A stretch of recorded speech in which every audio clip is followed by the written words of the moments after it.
Ladies and gentlemen, welcome to Growden Memorial Park for today's game between the San Diego Stars and your Alaska Goldpanners.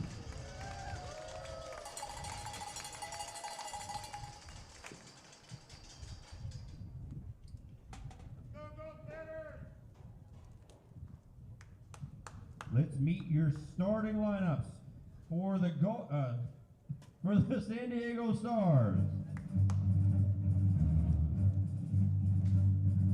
Leading off, number 13, right fielder Carter Lockwood. Number 33, first baseman Phil Jones.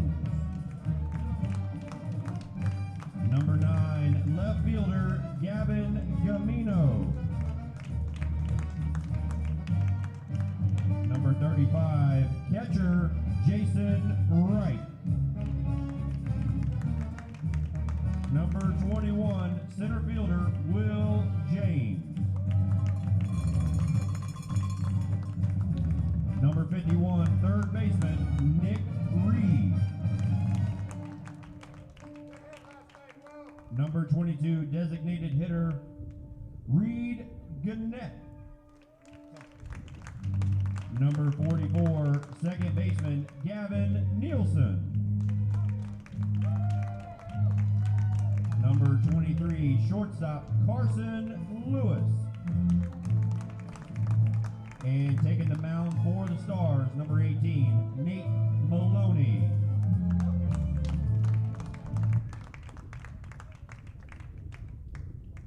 Now let's meet today's starting lineup for your Alaska Goldpanners.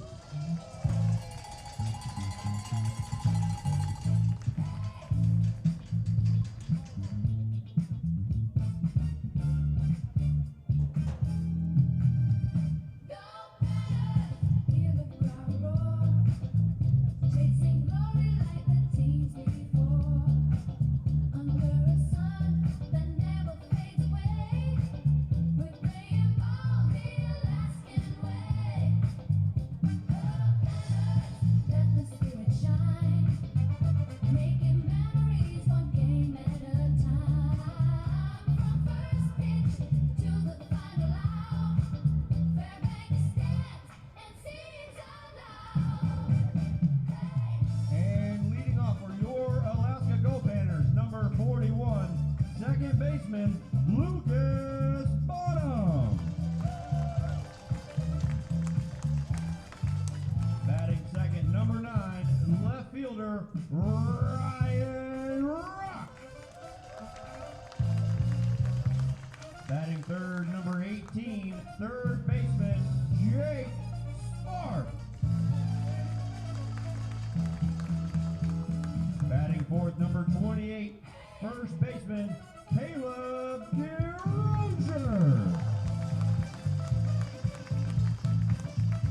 Batting fifth, number 27, designated hitter Eric Reed. And batting sixth, number 29, center fielder Troy Bowe. Batting seventh, number 32, catcher Will Bendel. And batting eighth, number 33, shortstop J.R. Bedford. And batting ninth, number 6, right fielder Michael Ryan. And taking the mound for your Alaska Goldpanners today, number 31, Shannon Fee.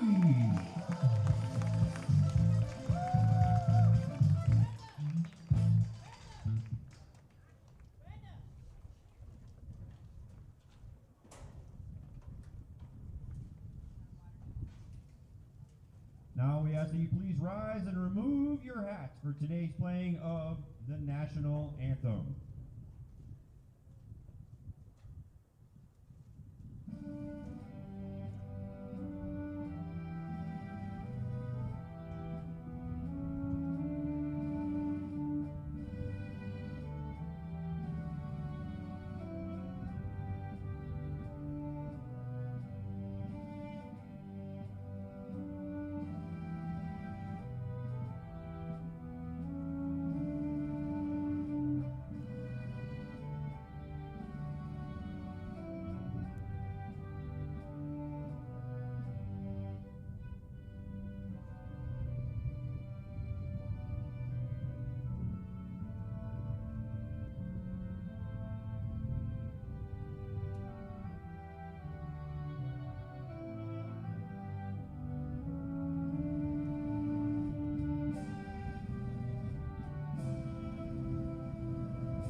Welcome, everyone, to Growden Memorial Park here in beautiful Fairbanks, Alaska. Garo Von Dane here on the day after America's 250th birthday. So 250 and plus 1 day.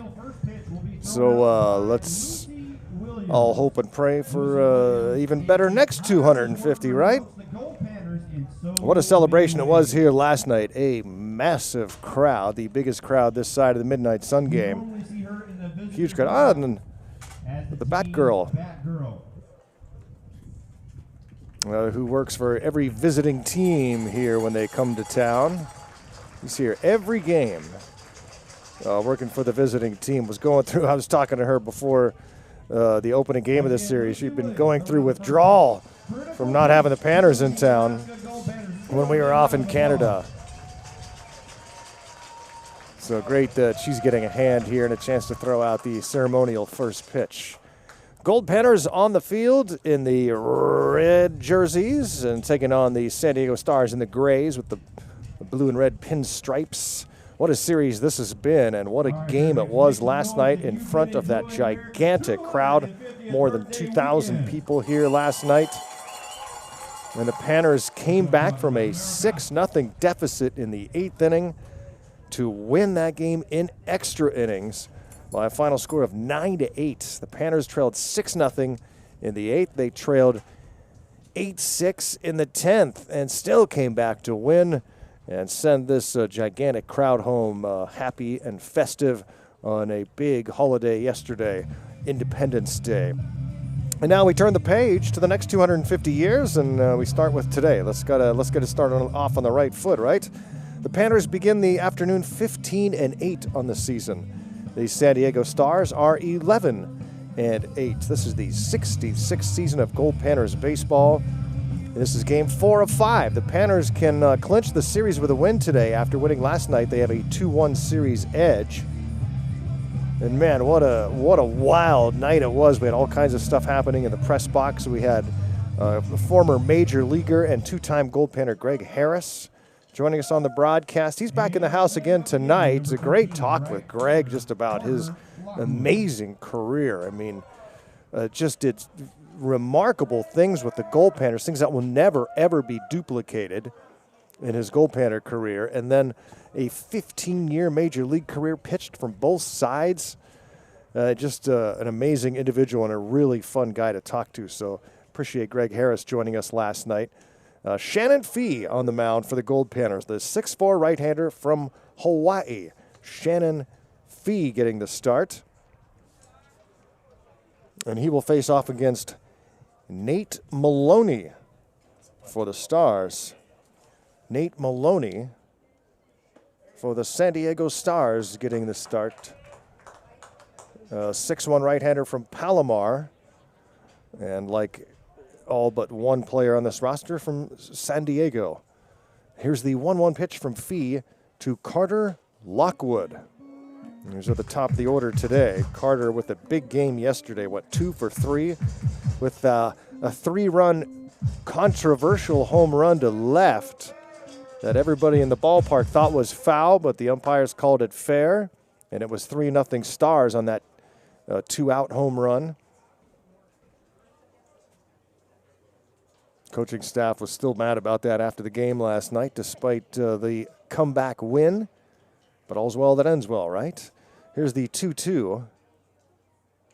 And a foul tip into the glove of catcher Bandel. And a strikeout of Lockwood, 1 down here in the first. Not nearly the crowd here today as last night, but that's okay. Everyone's a little tired from all the festivities yesterday and late last night. And here's Phil Jones, but the diehards are here, and so are we, right? Where else would we be? Kari's on scoreboard this afternoon. Bam Bam on controls after burning the midnight oil at a bonfire last night. We won't mention the rest. The right-hander Fee, and this one's grounded to second. Lucas Bonham throws on to first, positioned perfectly, 2 down. Let's go around the Goldpanner defense while we have a second. Bandel catching, Caleb DeRozier at first, Lucas Bonham at second, J.R. Bedford, the shortstop. Jake Sparks at third base. In the outfield, it's Ryan Ruck in left, Troy Morrow in center, and Michael Ryan in right. Here's Gavin Gamino, the left fielder. He'll be followed by Jason Wright in the cleanup spot, Will James batting fifth, Nick Reed in the sixth hole. Reed Gunnett is the designated hitter for the Stars today. He's batting seventh. After Reed, it's Gavin Nielsen and Carson Lewis. Look at the play at first, the first base coach. Tough loss for the Stars last night. Really a tough loss for starting pitcher Travis Van Dyke. One of the best pitching performances we've seen all year from anyone, but it slipped away in the eighth. There's the one-strike pitch skipped in the turf to Gamino.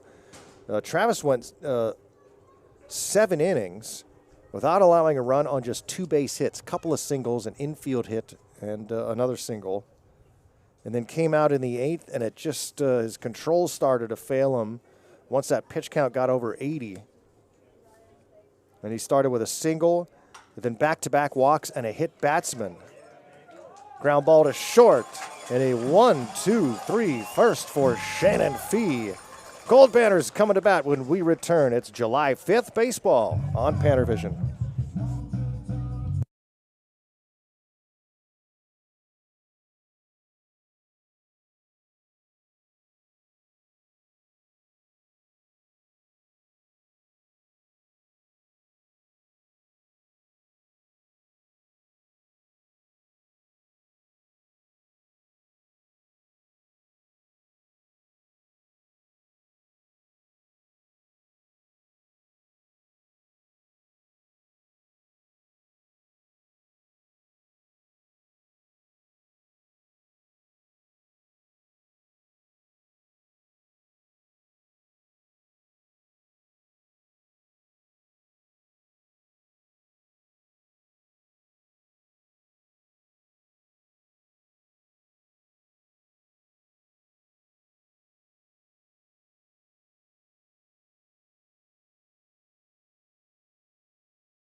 And leading off for your Alaska Goldpanners, number 41, second baseman, Lucas Bonham.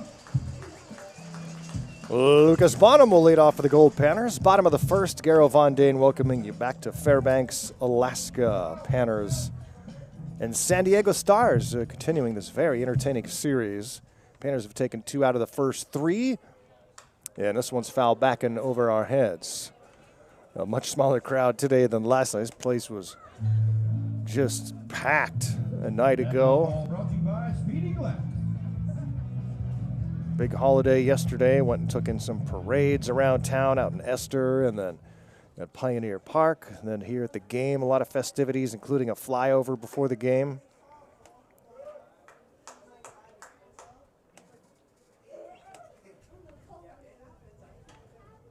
Lucas Bonham leading off against the starting pitcher, Nate Maloney.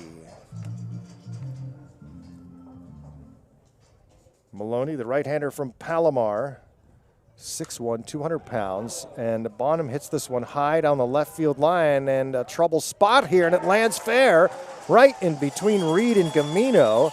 And all the way into second base, a little seeing eye bloop down the left field line, and leadoff runner in scoring position. So Bonham at second base. And that brings up Ryan Ruck After Ruck, it's Jake Sparks.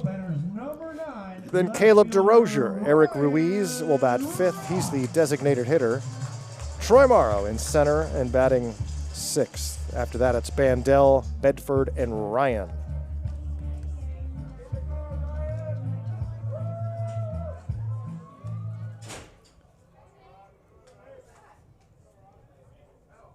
A little breezy here today, kind of left to right. Yesterday it looked like it was going to storm for much of the game. Never did. Today it was super sunny. This morning, a little bit of clouds now here in Fairbanks. But we've had so much rain in the forecast that it hasn't materialized, but that's okay with us. Here's the 1-ball pitch from Maloney to Ruck. Great visiting with Greg Harris yesterday, telling us a lot of good stories from his time in Fairbanks and his epic performance at the NBC World Series and his major league career pitching from both sides and what he's been up to now working on a book.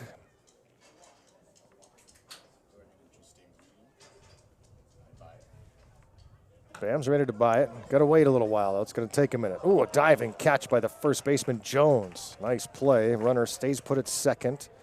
Ruck is out number 1, brings up Jake Sparks. I think Dave Winfield's book is out now. Dave Winfield, former Goldpanner in 71 and 72, has a statue here. I think his book finally came out. I keep forgetting I need to check and see if I can order that one up because apparently he's got a lot of talk about his time in Fairbanks. And he's such an interesting guy. One of America's greatest athletes ever, Dave Winfield. Also pretty interesting in yesterday's game, DJ Carrasco pitched. How crazy is that?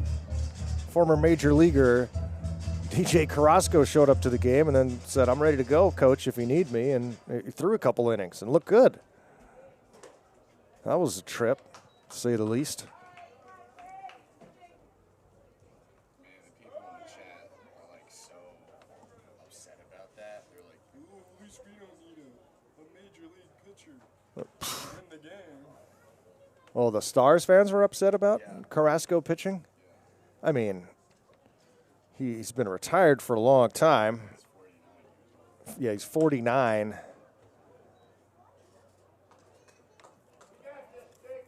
And threw in the low 80s, about 81, 82, maxed out.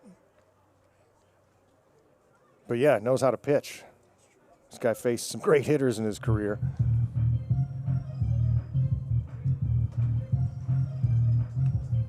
Nothing like that Kansas Stars team I've talked about in the past. Sparks batting with a runner at second. 1 down. Scoreless, bottom of the first inning. Maloney's pitch. Swing and a miss, but it gets through the legs of the catcher right. And so Sparks is going to race into first base safely. And over to third goes Bonham. So a swinging strikeout pass ball allows Sparks to reach safely, and still nobody out with Gold at the corners now. 28, first baseman Caleb DeRozier. And here's Caleb DeRozier now with nobody out. Yeah, that Kansas Stars team I'm referencing, I know some of our San Diego listeners haven't heard about this, but at the NBC World Series in Wichita a few years back, I want to say about 8, 9 years ago, there was a team that was started by, I think, Adam LaRoche, and his brother Andy started the team. I can't remember who else was involved in founding that Kansas Stars team, but they formed a team of all former major league players to compete at the NBC World Series against all the college kids. It was crazy. Roger Clemens, Josh Beckett, Roy Halladay, Jack Wilson, Dan Ugla. That seems unsportsmanlike. I mean, it was crazy. I mean, I think Chipper Jones played, or maybe he got hurt right beforehand. I know he was on the roster. It was crazy. I mean, they packed the house, especially when Rocket pitched. Clements didn't look so good, but a lot of those major leaguers still looked every bit the part. Here's the 1-1, and it's popped out of play. And I've told the story that the Hayes Larks won in the semifinals, defeated the Kansas Stars in 18 innings. They had a reliever go 8 1/3 scoreless to defeat the Kansas Stars. An incredible game, and then had to get up a few hours later and play the championship, and they had nothing left and lost. So tough one for the Larks that year. And then the next year, the Everett Merchants won an extra inning game to reach the championship of the NBC, and then had to play the Kansas Stars and face money to Roy Halladay and a bunch of major leaguers. The 1-2 swung on and lined out. Gold at the corners, 1 down here in the first inning. Man, the Panners needed a win like that last night. They kind of had that feel of a team that didn't have that feel for the moment in those key spots because it come up short. Starts to get in your head a little bit. Here's the 1-2, and it's grounded towards second. Throw to second for 1, on to first. Not in time, so the run scores as Bonham touches home.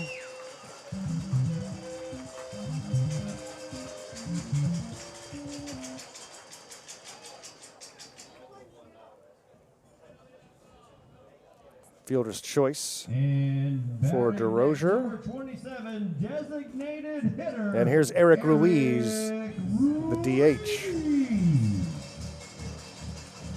And you started to get that feeling again last night. The Panners were down 6-0, and then they score 4 in the 8th. It's a 6-4 game. And they have the bases loaded with 1 out still at that point. But they can't tie the game, and you think, oh, they're going to come up short again. And then in the 9th, they tie it. That one is off the catcher right again. And DeRozier to second.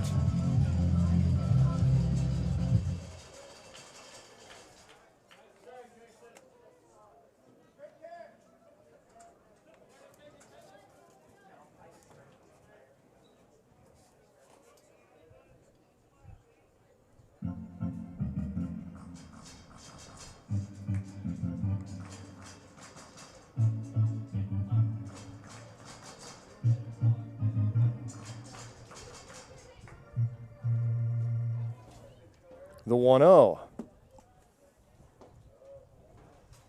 And he takes the ball low. It's 2-0. Eric Ruiz, the freshman from Cal Baptist.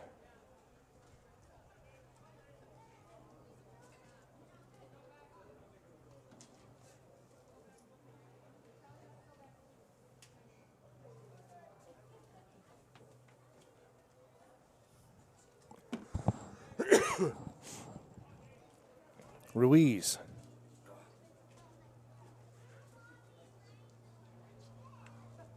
Swings and misses, fastball away. Might have been a cutter.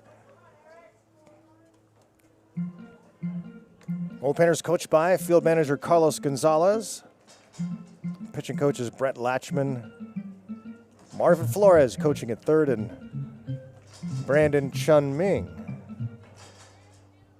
over at first. Bring that man a Gatorade. Here's the 2-1. And it's popped back and out of play.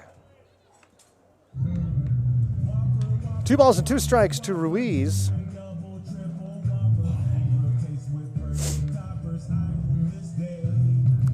BK. Sponsored by Goldpanners. 2 balls and 2 strikes to Ruiz. At second base is DeRozier. 1 run is in. Lucas Bonham coming in to score on the ground ball by DeRozier. We're in the bottom of the first inning here at Growden Memorial Park. 2-2. There goes the runner for third, and this one's popped back and over our heads. Oh man, a little AM radio classic here.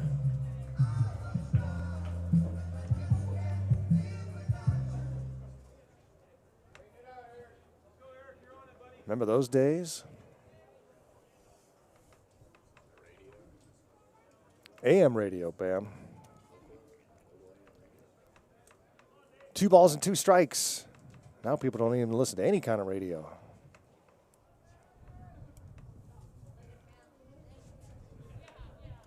The 2-2 delivery.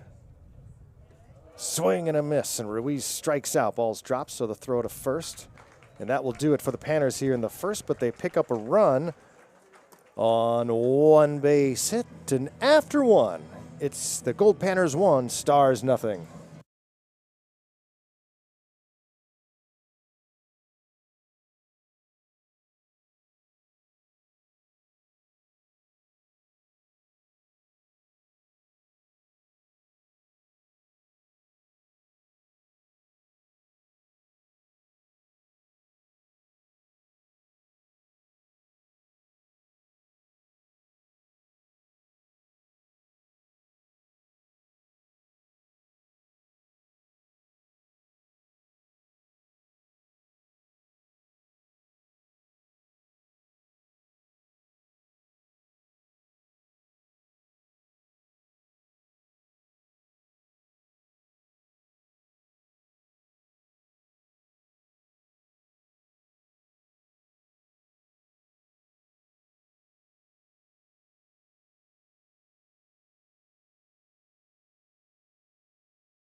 Jason Wright.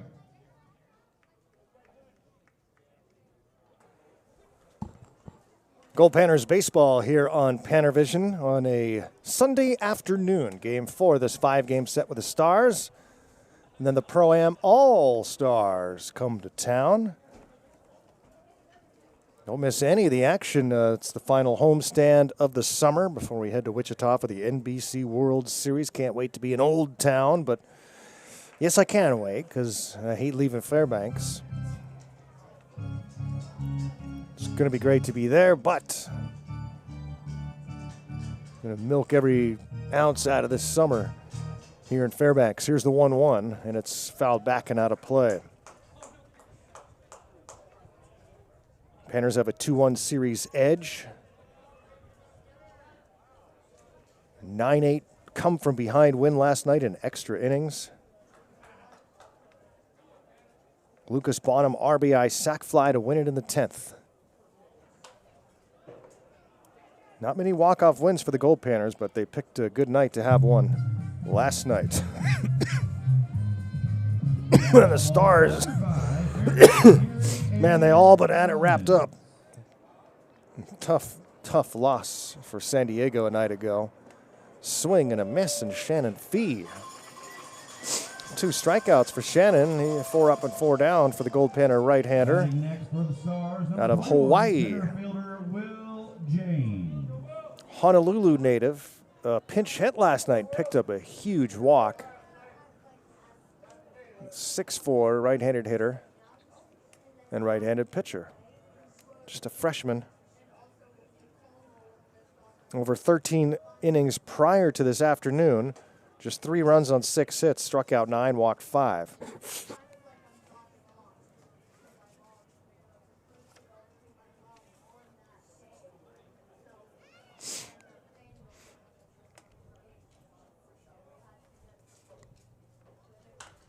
And it's popped up high, right field side, foul territory. And there to make the catch is DeRozier for the Goldpanners. Brings up Nick Reed. Remember to follow the Goldpanners on all the usual socials and see all of Kinley's awesome work on Instagram, on Facebook, TikTok.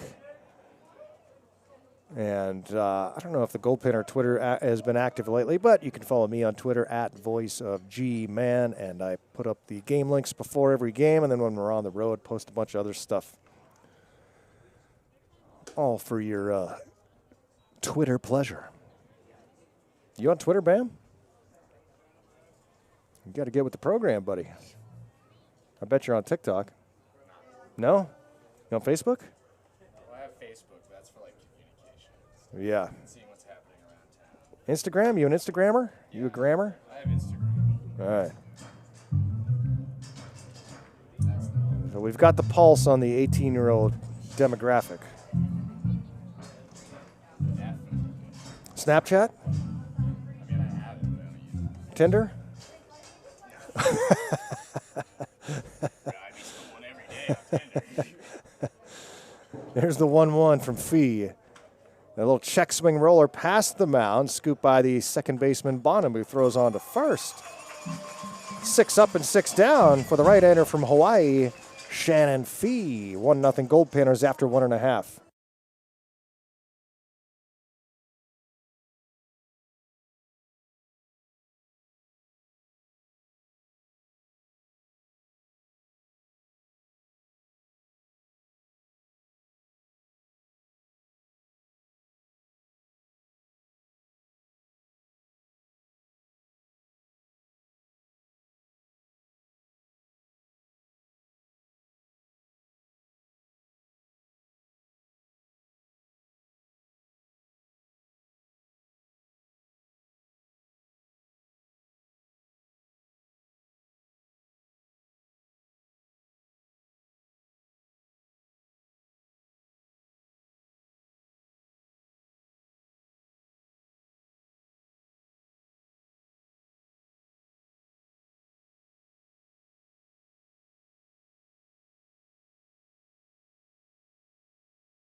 And leading off the bottom of the second for your Alaska Goldpanners, number 29, center fielder Troy Morrow. Troy Morrow will lead off for the Goldpanners. Panners leading 1-0 over the San Diego Stars as the sun comes back out again here in Fairbanks. Appreciate y'all joining us here on PannerVision, spending part of your Sunday afternoon with us. And Troy Morrow, Will Bandel, and J.R. Bedford, 6, 7, and 8 spots in the Panner batting order against the right-hander Nate Maloney from Palomar. Just took a little peek at the World Cup, and Norway defeats Brazil 2-1. Brazil's earliest World Cup exit since 1990. Those Brazilians, man, they have so much in the way of expectations and weight on their shoulders, and that's going to be a tough one to go home to there as they fall to, I mean, no shame in losing to Norway. Holland winning it for the Norwegians.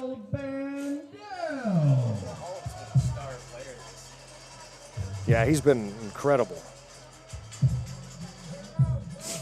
So, Norway defeats Brazil.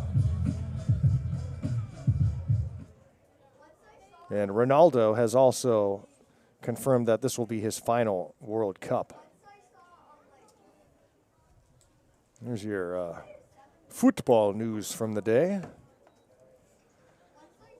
I'll be a lot more into it when the Estonians get there sometime. I mean, hey, Iceland made it a few years back, so why not Estonia, the old homeland? Will Bandel for the Goldpanners with the bases empty and 1 out. Almost feels like the day after the Midnight Sun game. Really does, actually. Just kind of the diehards here after a big, wild, late night and a thrilling Goldpanner win. A happy Panner Manor last night. Happy Panner Manor, and I got up today and there were, you know what kind of night it was when you wake up and you see grease all over the kitchen and dirty pans and plates just laying all over the place and half-eaten food.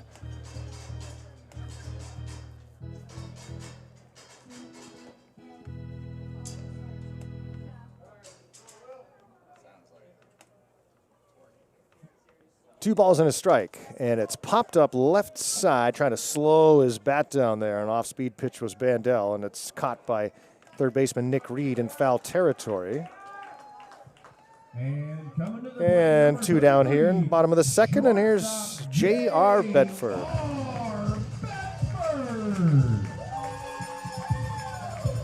Always gets a big hand as Bedford. He'll be at USF in San Francisco this year after playing at Modesto College. We had that other piece of news a few nights ago when I talked to Goldpanner pitcher Easton Roth of Iowa Western. He is now going to Stephen F. Austin, a Division I program in Texas. So good news for Easton Roth. This was a fun interview with Easton. We'll see if we get anyone up here today. Let me peek at who's not in the lineup. There's a couple guys a couple regulars not in the lineup. There's that He-Man clip again. He-Man, you know, for my money, he's just a poor imitation of Thundar the Barbarian.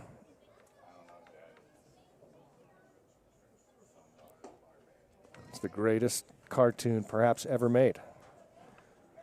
Bedford with a ball and 2 strikes. Thundar the Barbarian was in the early 80s, done by some Marvel artists and writers. Fantastic show, but it was pulled from the air after 2 seasons because it was too intense for Saturday mornings. The same kind of thing as Johnny Quest, same reason. Bedford called out on strikes. So everybody, I need you to go look up Thundar the Barbarian and Johnny Quest.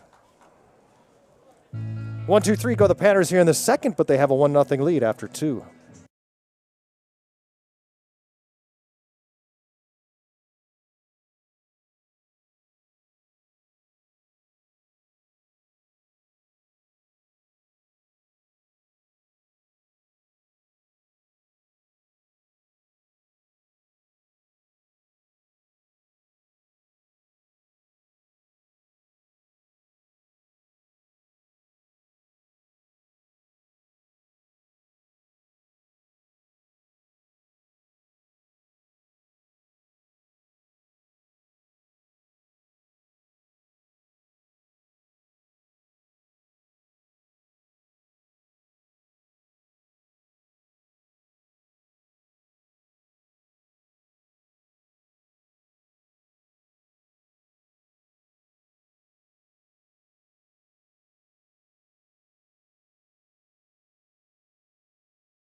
Number 22, designated hitter Reed Gunnett.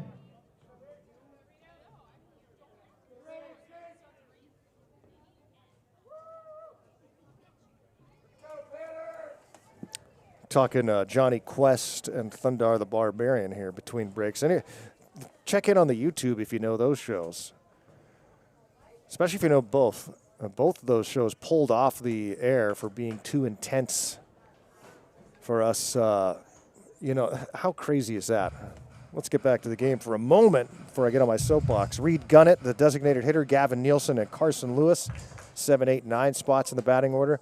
I mean, I'm part of Gen X, and, you know, we're practically raising ourselves on the streets. And yet, you know, Thunder the Barbarian, Johnny Quest, just too intense for us. Yeah, we couldn't handle the intensity of the cartoon. Strike 3 called on Gunnett. Shannon Fee, his third strikeout of the game, brings up Gavin Nielsen in the 8th spot. And yeah, both those shows pulled off the air because of that. Johnny Quest had, I mean, people would die in that show. And, you know, as a matter of fact, Johnny Quest, the character himself, his mother was dead, and his dad was the world-renowned scientist and then they had the caretaker Race Bannon because everyone was trying to kidnap Johnny in order to get his dad to work evil plans for them. Knocked down by the pitcher Fee, who throws on to first. I mean, if you're following me, you're following me, right? I know we got some Johnny Quest fans out there. Carson Lewis. Here's Carson Lewis. If you want to watch Thundar, it's on Tubi.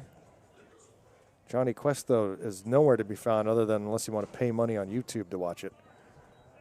Used to be on Tubi. 2 outs and the base is empty. Yeah, it's like $3 an episode or something.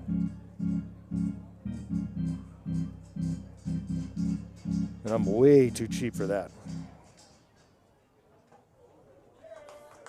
Swing and a miss. Shannon Fee off to a great start here. Panners leading 1-0 in the top of the third.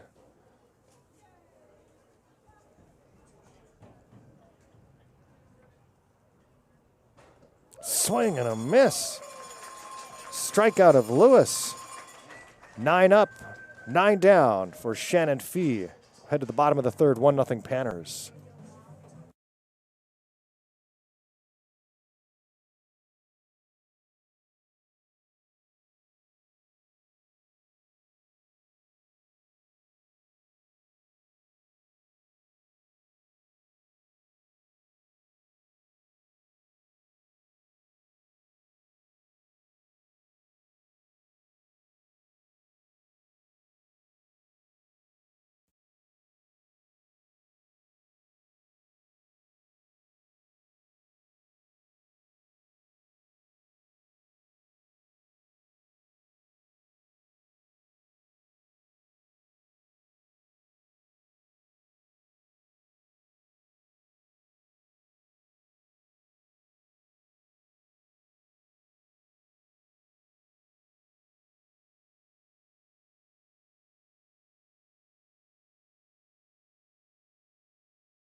And batting next, number 6, right fielder. Goldpanners baseball here on PannerVision. It's a 1-0 lead for Fairbanks over the San Diego Stars. Panners have a 2-1 series edge over these San Diegans. How do they say it in Anchorman? San Diegans. And the Panners up 1-0. And Michael Ryan leading things off from San Marcos. And then it'll be the top of the order, Lucas Bonham and Ryan Ruck against the right-hander Nate Maloney for the Stars. And surprise, surprise, we have a PannerVision guest joining us here as Michael Ryan wears one off the left shoulder. Breaking ball hit by pitch. And the leadoff runner aboard for the Goldpanners.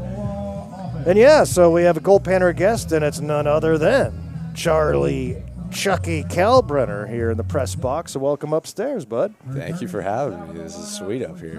Have you been up here before? No, I haven't. Oh, man. This is the perch here. It's deceivingly tall. It doesn't look like it's as high up from down there, I gotta say. It's fantastic views. I want like a picture window with this on it when I'm back in Pittsburgh the rest of the year or whatever. But yeah, it's great up here. Awesome view, fun to watch from here. But at the same time, it was super cool in Grand Forks in that bunker behind home plate because I can finally see the pitches really well and the swings really well. I get such a better perspective of at least that part of the field. The outfield, everything disappears. But such a cool view from down there. Runner at first base, and this one is blooped down the right field line. Charlie, so you came from Iowa Western. Yes, sir. Where you played for our buddy Miles Kaiser, and now congratulations off to Dallas Baptist. How was your time in Council Bluffs? I absolutely loved it there. I mean, that place changed my life. I came in as a little 17, 18-year-old and came out a man and developed as a human and person more than I could have ever imagined. So I owe a lot to that place for sure. Throw to first base, runner back in time. How old are you now? I'm 20. 20. Wow. Okay, so a couple seasons there. And what's it like playing for old Kais? He is the man. He's one of the smartest baseball minds I've ever been around. Him, along with our head coach Ryan Kogel. And yeah, I owe a lot to him. He knows how to get a guy to hit a baseball real well. So. He's a competitor, man. And you know, he's a former football player too at Western Oregon, and so he's always ready to run through a wall. He was great to have up here. Miles, a good friend, and was a very competitive coach here. He took the losses pretty hard. I'd have to settle him down, but it's okay. We got another one tomorrow. You can take the mouse head off. That's another story. But yeah, Coach Kais was a lot of fun, and obviously a bright coaching future. And now he's got two little guys, a little guy and a little girl. So the family continues to grow, he and T, building their own baseball team one step at a time within their own house. Bonham, the batter here, a 2-ball, 2-strike count. Charlie Kalbrenner joining me here from the Goldpanners. So how'd you make your way to Dallas Baptist? Walked into the office one day in the fall, and Coach Kais was like, how do you feel about going to Alaska? And I was like, let's do it. And it was a done deal. Signed a contract a week or two later, and here we are. Did you know much about the Goldpanners before that moment? Had Kaiser already talked to you about it, or was that kind of your first introduction? I knew about the Midnight Sun game, but I didn't know that it was the Goldpanners. Like, I'd heard about it before, and obviously once Kais said I was coming up here, me and him talked about it a lot. But no, I really didn't know much before then. Summer ball is so spread out now. I mean, it used to be the Alaska League and the Cape and a little bit more. As the runner takes off for second, and the tag is there, but not in time. And Michael Ryan slides in safely with a stolen bag. So you got to play in that Midnight Sun game here. What was that experience like? That was surreal. That's one of the, it sucks we lost, but that was one of the coolest environments I've ever played in my life. I mean, it was packed. You had people down both lines going crazy the whole game. It was awesome. Really, a really wild event. It takes forever for the game to start, doesn't it? Yeah. I mean, we were sitting, I think we got here at 4 or 5 o'clock for a 10 o'clock start that day. Didn't know what to do with myself the whole time. That's what makes it so hard as Bonham draws the walk here. That's what makes it so hard for the coaching staff to choose their starting pitcher and who's going to follow, because you know the folks at home might think, well, just throw your best arm, right? But you also have to look at someone's mental makeup and who's going to have that ability to just take it in stride, not get too hyped, not get too nervous. One of those ice in the veins kind of guys. And Carter Tucker seems like one of those guys, doesn't he? Oh, absolutely. He is stone cold. I mean, on his start day is the day he gets there. You don't see him make a facial expression until his day's done. You know exactly what you're getting when he comes onto the mound. He's awesome. Yeah, he's been awful fun to watch, but this whole pitching staff has been really good this year. As Ryan Ruck bats here, 2 aboard, nobody out. Panners leading 1-0, bottom of the 3rd. And a 1-strike pitch coming to Ruck with Sparks to follow. Nate Maloney on the hill. And the right-hander's pitch is popped out of play. Charlie Kalbrenner joining me here in the press box. And, man, a huge crowd here last night, too. Second biggest crowd of the year. That had to be pretty wild. Oh, yeah. I was shocked to see how many people ended up here. I was told very fun. It was a super, super good environment the whole day. Wild crowd. They were into it all the way through. Down 6-0 late. And, you know, I was talking about it earlier in the broadcast as there's a swing and a miss for strike 3. Takes care of Ruck, brings up Sparks.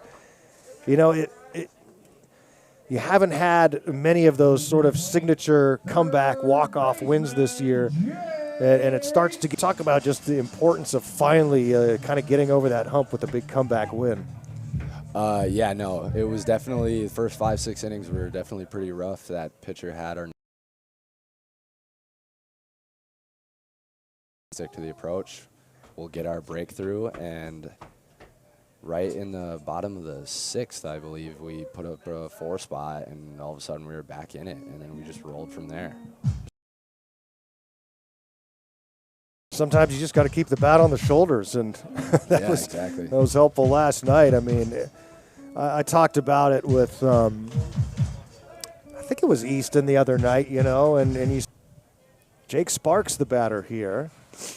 You know, one of the things I've talked about with this team throughout the season, the lineup is order, because there's so much depth in this order, and there's not clear-cut guys at the 1, at the 4, even at the 9. I mean, everybody can hit in the on to first to take care of the double play. That's it for the Panners here in the 3rd. More with Charlie Kalbrenner as we finish that thought when we come back. It's 1-0 Panners after 3.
Leading off the top of the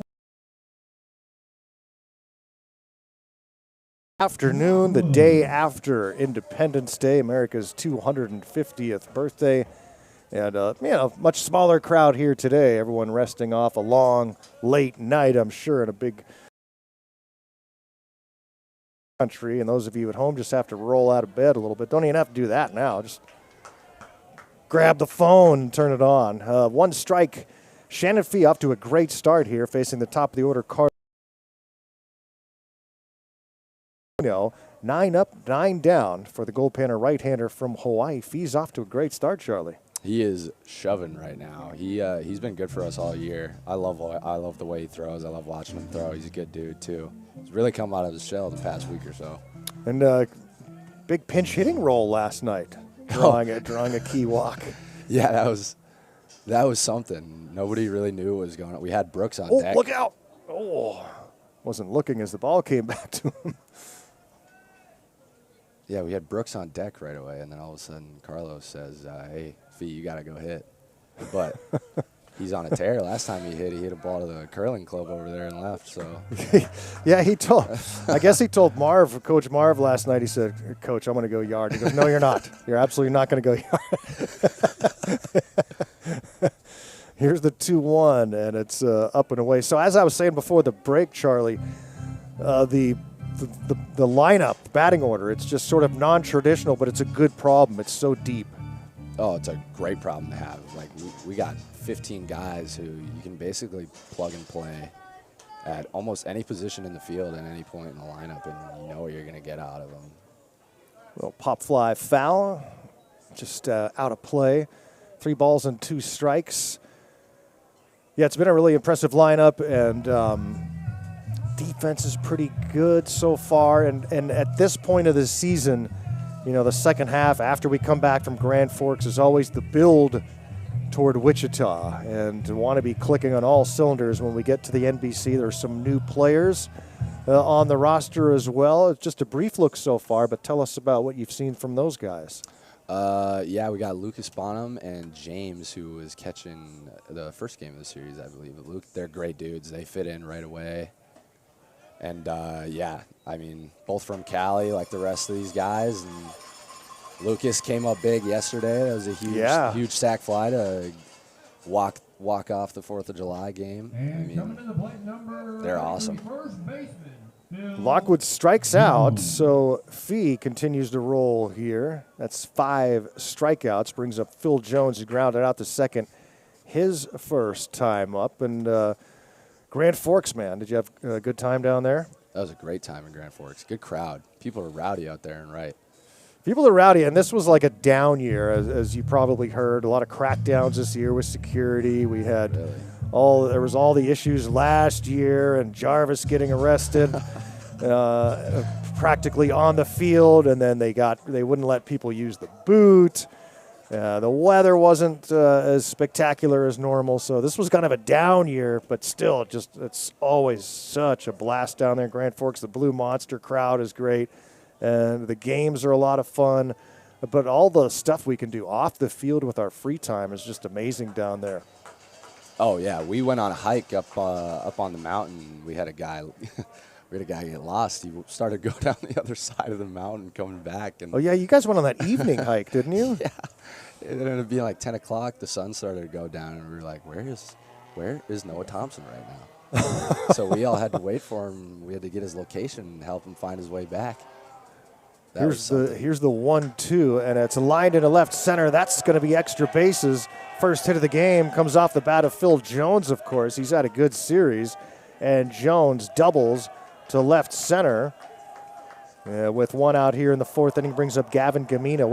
Which mountain was that? Was that the one with the observation, like the towers up there and the lit up star, right, like sort of behind the ballpark? No. Or was that the one behind the hotel? It was the one behind the hotel. Oh, We got up about 3/4 of the way, and you could overlook the whole city with the field way off to the left. You could see our hotel. We saw people walking around. It was cool. It was a cool view. It was a great view. That's I climbed that one a lot too, and it's. Yeah, if you go, there's different routes there, and if you go down the backside, you end up at a lake that's like halfway down, and there's also another fork which takes you to the road way on the other side as Gamino lifts this one high into center field. And there to make the catch is Morrow. 2 down, brings up Jason Wright in the cleanup spot.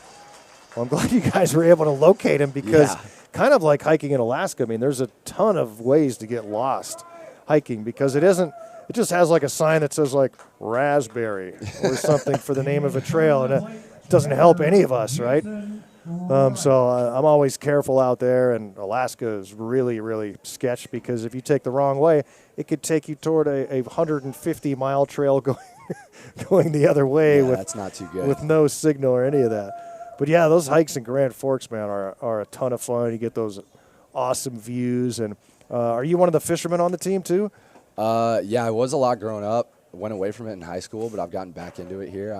Easton Roth, shout out Easton. He drags me around all over.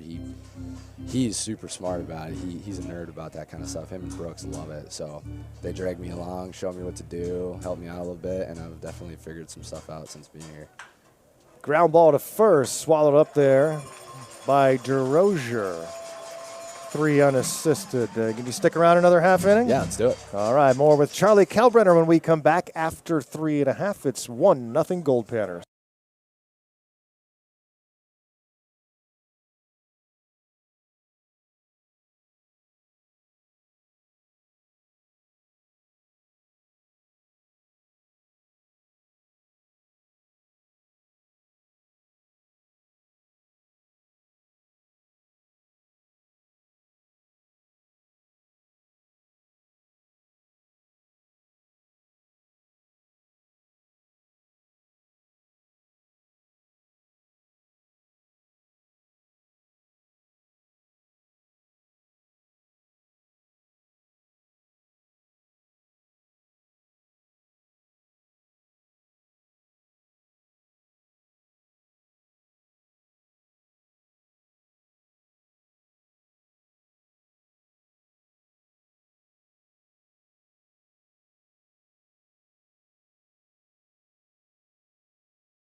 And leading off the bottom of the 4th for your Alaska Goldpanners, first baseman, Caleb DeRozier leads off for the Goldpanners, bottom of the 4th inning. A pitcher's duel here this afternoon on a Sunday matinee. It's 1-0 Goldpanners in front of the San Diego Stars. It's DeRozier, Ruiz, and Troy Morrow due up, and I'm joined by Goldpanner Charlie Kalbrenner, versatile player for the Goldpanners, formerly of Iowa Western, now headed to Dallas Baptist. And we're talking all things Goldpanners and beyond. And, you know, you mentioned Easton Roth, your teammate at Iowa Western. Now you guys are going off to different schools. Roth, he's from Wichita, where, of course, we're headed. And he was calling you out a little bit on the broadcast, saying you don't have enough love for Wichita, man. Yeah, he showed me that the other day. Yeah, I've been messing around with him. Anytime he brings up how he's from Wichita, I got to tell the boys that it sucks. I got to be honest, I've never been there, so I've just been messing with him. Oh, I love Wichita, man. It's a good town. It's and I'm an East Coast guy, so I don't get good Mexican food where I'm from. There's a slow roller to third. Reed, no chance. And the throw goes high anyway. And now that will allow DeRozier to go to second. That'll be a hit and an error on that slow roller and into scoring position. Brings up Ruiz. Yeah, so I look forward to Wichita. Not only, I think it's a cool town, but I have all my taco spots around town that I run to every day for my Mexican fix. It's kind of an edgy town still. I don't know what Council Bluffs is like. I think I've driven through, but never spent any time there. But Wichita still has kind of that a little sketch factor to it, and yet it's still an affordable town and kind of a lot of the amenities, and I guess Easton's got all the fishing spots all planned out, so that should be fun. Oh, he's gonna take the boys everywhere. I think he even plans on going duck hunting or something with Brooks and there we some go. of those New Yorkers. Yeah. Oh, that's right. The New York guys are big outdoorsmen. Oh yeah, Noah Brooks, Sienna boys. He lives for that kind of stuff. Ruiz, the batter. Ruiz is a little banged up. That's why we haven't seen him pitch lately, but he's got an electric arm. Oh yeah, that was something.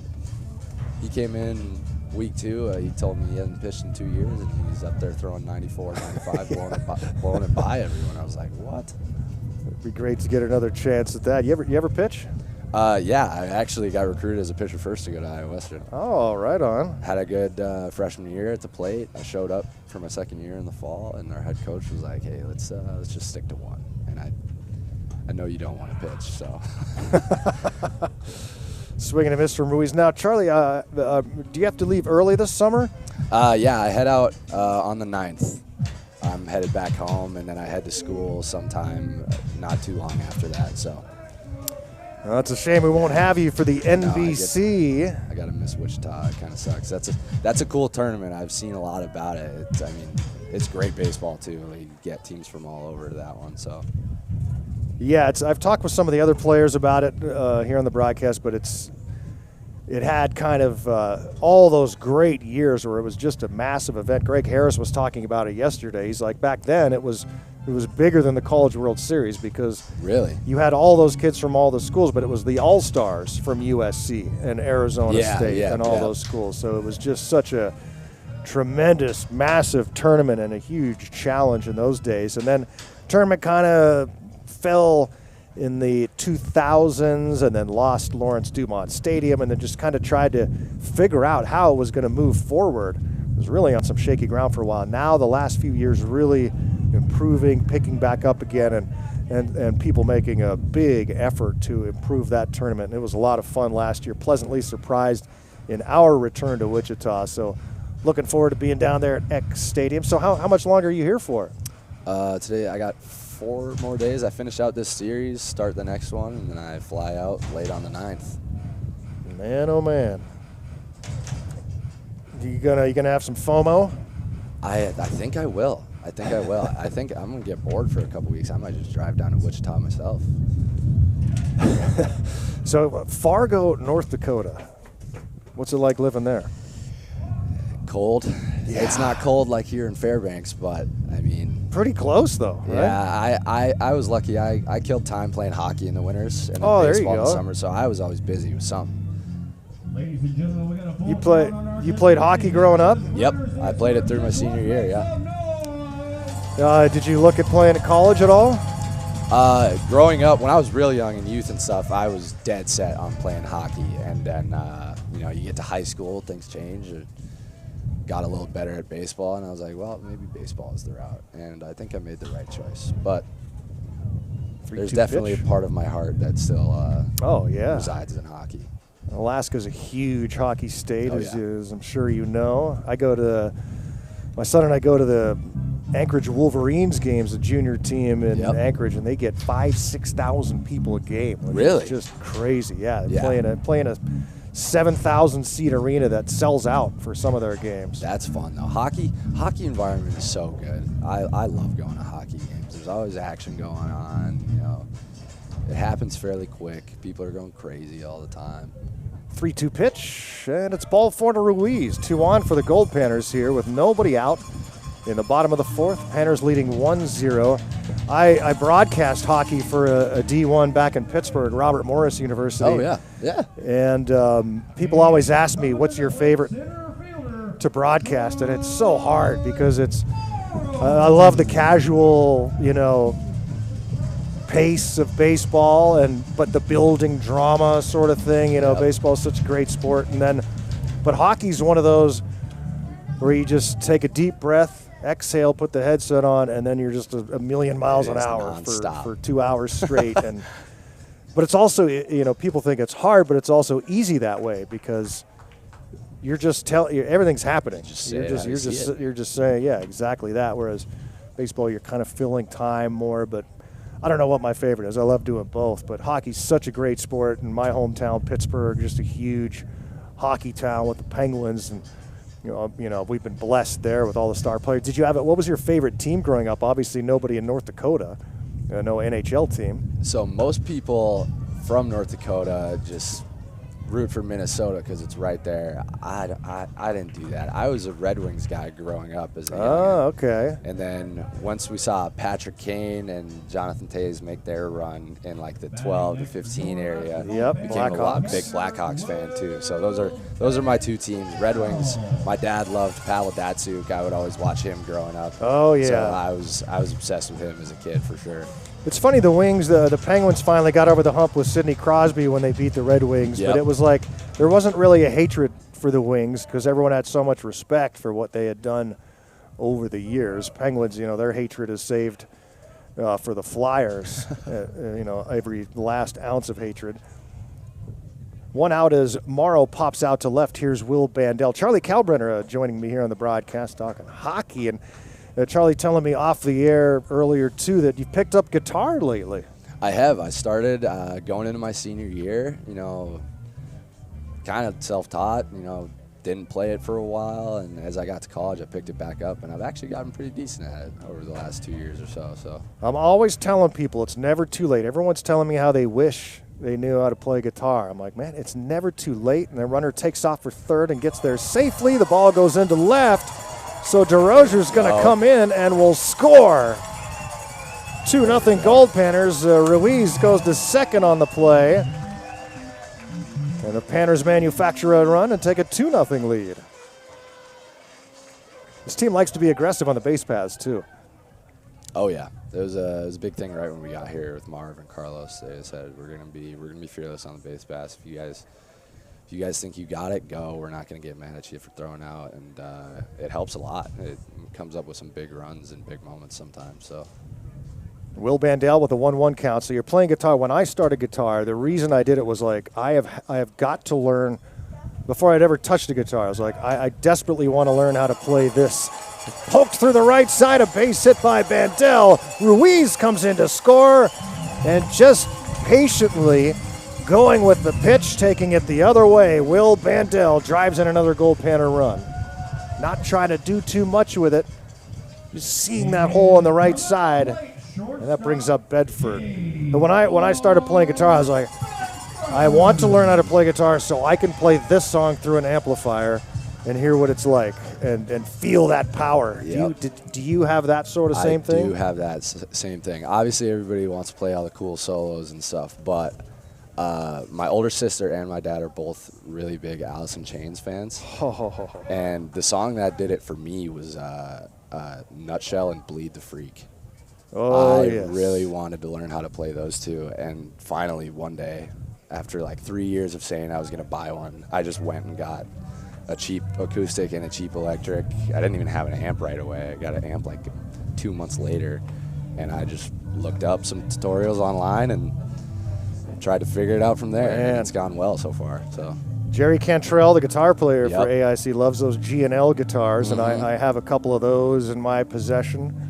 A couple of original G&Ls, which are just Really? phenomenal handmade guitars from Leo Fender, from the Fender name. He left Fender to go start his own handmade guitars, and that's the G&L company. We've lost him now, but G&L's still cranking out guitars, but that company a little bit in jeopardy. But Alice in Chains near and dear to my heart. I've had the opportunity to play at the Lane Staley tribute shows on No numerous way. occasions, and that is one of the coolest things I've ever heard. I think. even mixed in a few AIC covers in the process. But yeah, we've gotten to go to Seattle and play that show a few times. There's a ground ball to short. The throw to second and safe. They say Nielsen never hung on to the baseball, and that will elicit an argument. What do you think, Charlie? I think he's safe, but could be biased. Oh, That man. was definitely close, though. I don't know Yeah. if he had. I don't know if it was transferred, but he might have had it on the. He had his foot on the bag when he picked it up again, so we'll see what they go with here. And the umpires are going to talk it over. 3-0 Goldpanners. Yeah, that's a cool event they do every year in Seattle, the Lane Staley tribute. I've come to become friends with a lot of the family. I got to see Alice in Chains with Lane back in the day a few times, and actually played a show with not with lane, but the post lane Allison Chains in Sturgis, South Dakota at the big motorcycle festival. And now they're calling him out at second base, and now Carlos Gonzalez wants to have a word.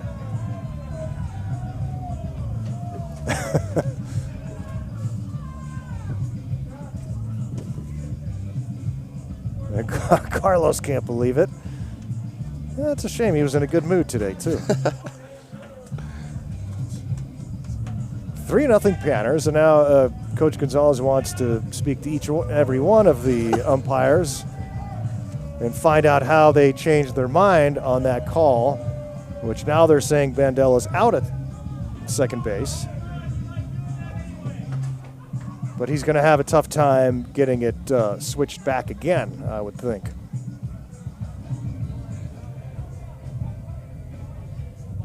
But yeah, I mean, Allison Chain's a huge band in my life, and getting to know some of those guys has been great, and seeing them play over the years. And even though Lane's gone, they're still fantastic. Yeah. Have you had a chance to see them live? No, I have not. But that's definitely a dream. That would be one of the coolest concerts you could possibly go to. I haven't been able to go to too many concerts in my life. Actually. Well, yeah, Fargo, North Dakota is a tough place to get a show, and so's Council Bluffs. Yeah, we get some people. In my first concert, I saw Red Hot Chili Peppers. Oh, there in you Fargo, at where we have our NDSU football games, and the Strokes opened for them.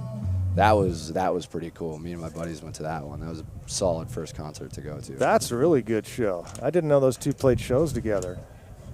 I think it was just a little mini tour. They only did it like 3 or 4 times, but I mean, my mom works at the Fargo Dome, so we got some cheap tickets and good seats. So I was like, yeah, let's do it. You go to the North Dakota hockey games? Yeah, anytime I'm back, I try and head up to Grand Forks and go to a game. I went to one this past year. I think they were playing Western Michigan, and it was a solid game. What are they now? They're not the Sioux anymore. Fighting Hawks. I Fighting really Hawks. wish they were still the Sioux, and everybody still calls them the Sioux. So That's one of those things they got to talk to the Sioux tribe, I guess, and get it figured out, because like that's why Utah's maintained the Utes, because they formed a tight relationship with the Ute tribe and worked together and all that sort of thing. But yeah, be cool to be the Sioux again. Here's the 1-1 with 2 down. Runner takes off. Bedford slides in safely. Ball comes out anyway. Bedford stolen base. So just a few days left here with the Goldpanners. What are some of your goals here these last couple days? Just to take it all in and soak up every minute? yeah, man, I'm gonna try and get to Denali Park for sure. Get fishing with the boys, hang out with the guys, just live it up these next couple of days as much as I can, and leave on a good note. Do you have one of your teammates living with you here with the host family, or are you solo? Me and Easton Roth have right. apartment to ourselves, actually. Our host mom, Alyssa, she does work. She owns a couple apartment buildings, and she had an open room. So Wow, she was like, that's pretty cool. I'll get you guys groceries, and you can just hang out there for the summer, and it's been awesome. Well, cool, man. Thanks, Charlie, so much for joining us. Been a pleasure watching you play from up here, and best of luck the rest of the way. And at Dallas Baptist, man, we'll be keeping an eye on you all the way. Thank you for having me. It means a lot. Goldpanners baseball on PannerVision 3-0 after 4.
Goldpanners baseball here on PannerVision.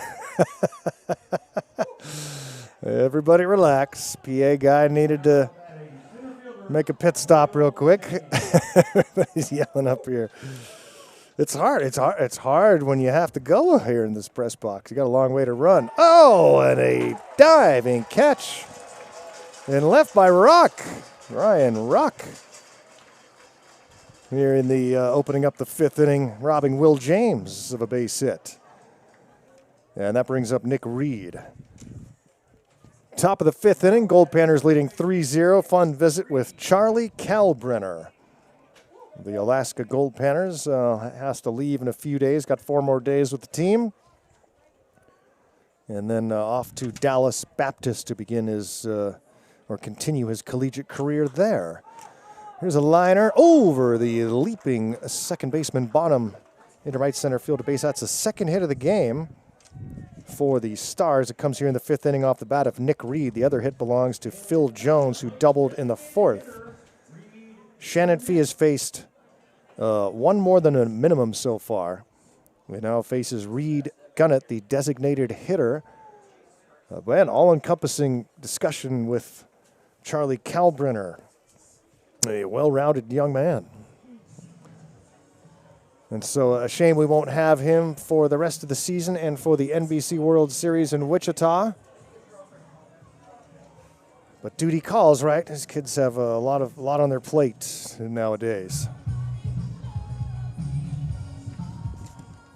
The wind has picked up and is like blowing the flag stiff out towards left, swirling around the press box as well. You know how much we love that. Bedford sliding to his right. Quick throw to second for one. On to first. 6-4-3 double play. Ends the 5th. Shannon Fee has been marvelous. Scoreless through 5. It's 3-0 Panners.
Nate Maloney out for his 5th inning of work for the San Diego Stars as the wind has picked up significantly here in Fairbanks.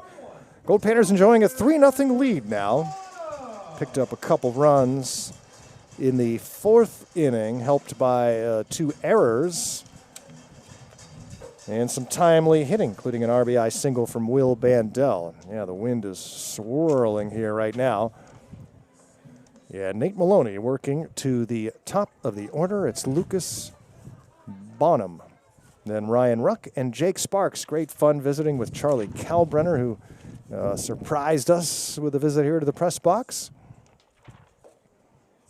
And the 1-0 pitch is inside for ball 2. We've had some fun visits with Goldpanners the last few days. And yesterday, Greg Harris joining us for a good while.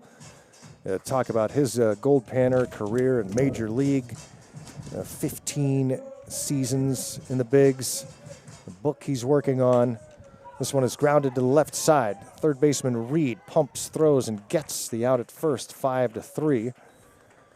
Man, we had Easton Roth the other day. We had Carter Tucker. We've had Noah Brooks. And who will be next? Send us your votes on the YouTube chat. Who else do you want to hear from? Obviously, it's got to be someone who's not in the lineup. So, thought we might have Brett Latchman today, but maybe we'll do that another day. We'll see. Try to get a bunch of different people on.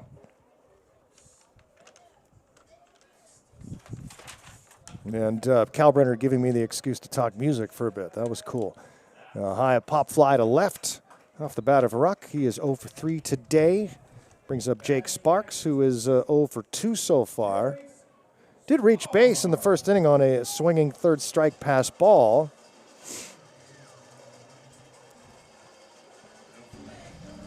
What? Oh. Bam. Giving me some bad news, but it was a false alarm. Really? That's fantastic news. What a roller coaster of emotions over 15 seconds just now. Oh, we just ran out of Brats. Don't even. Panners trying to clinch the series. They will do so with a win here today. Panners headed to the Great Alaskan Salmon Bake after the game. Oh, man. Looking forward to that. That's over at Pioneer Park. It's a big a cookout they do every day there at Pioneer Park with... You have to choose, though. It used to be all you can eat, everything. Now you got to choose. Do you want the salmon, the grilled salmon, or do you want the grilled halibut? Do you want the battered cod? Oh, they got ribs too. I didn't even think of that. And then the salad bar and COVID spoiling the all you can eat part of that. Now you got to pick one. And you only get one trip, baby. You gotta make it count. Here's the 1-2. The all-you-can-eat buffets really took a hit during the pandemic. So did portion sizes. It's okay. Here's the 2-2 from Maloney to Jake Sparks. And it's called strike 3, and Maloney goes 1-2-3 here in the 5th. We've played 5 complete. It's the Goldpanners 3, Stars nothing.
Gavin Nielsen.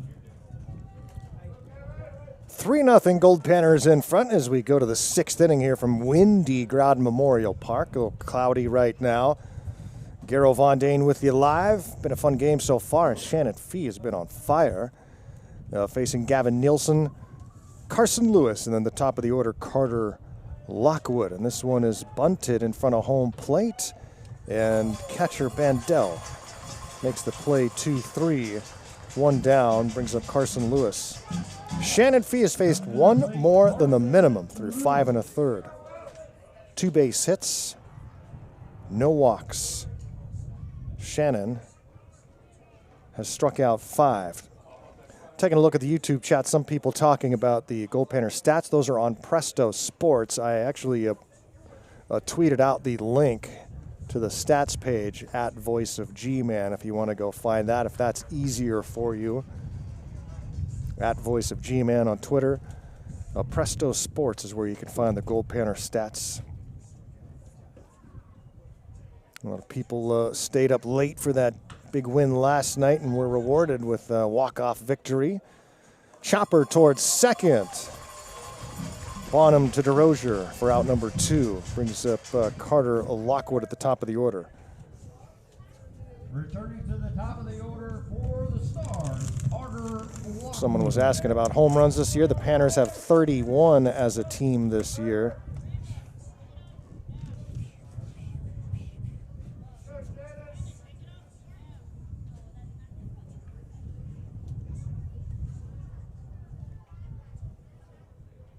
Christopher Byers saying we got a future Angus Young and Charlie Kabliner. We'll see about it. He's a lot taller than Angus Young, though.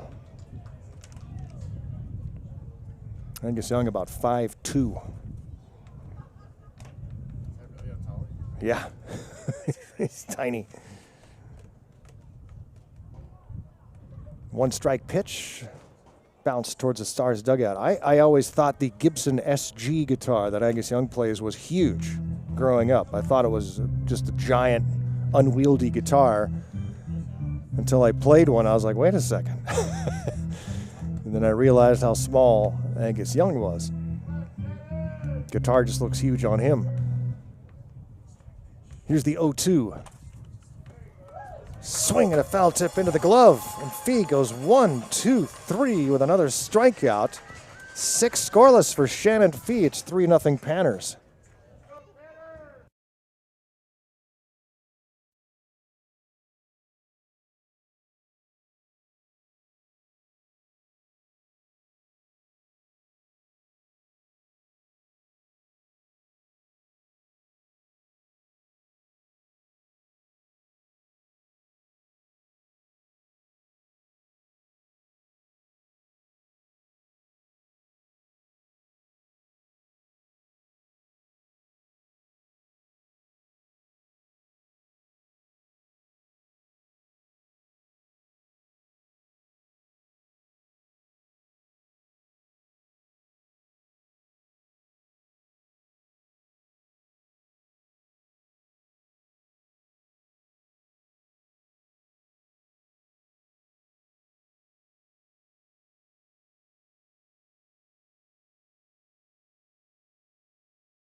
Caleb DeRozier leads off for the Goldpanners as we go to the bottom of inning number 6, Growden Memorial Park.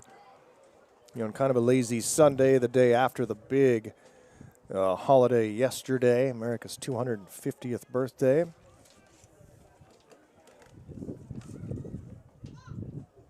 But some hearty souls here enjoying a breezy day in Fairbanks. We've had some rain during my interview with Charlie Kalbrenner. Some rain started to come straight into our faces here It's been windy at times. It's windy right now. Sometimes cloudy. Now the sun comes out. Schizoid day at the ballpark. But the Panners leading 3-0 on the 0-2 pitch. Gets a swing and a miss from DeRozier. And we've talked about Shannon Fee a lot, but Nate Maloney has pitched a good ball game as well. 3 Goldpanner runs. However, some errors have helped the Panners, 2 in the 4th inning.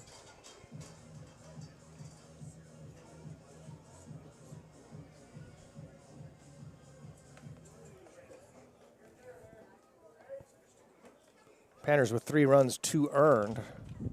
But a pretty good outing here for the right-hander Maloney.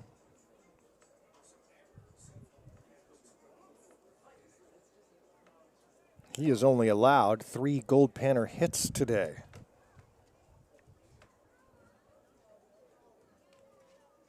Eric Ruiz is 0 for 1 with a walk and a run scored. Ruiz walks a lot, gets on base.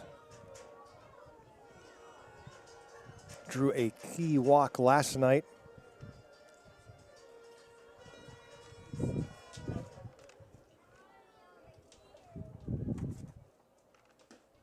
Takes a fastball low. It's 2-1. Garo Von Dane here in Fairbanks. Panners trying to clinch this series with a win this afternoon. One more in this series tomorrow night at 6:30 p.m. Then we're off on Tuesday before the Pro-Am All-Stars come to town.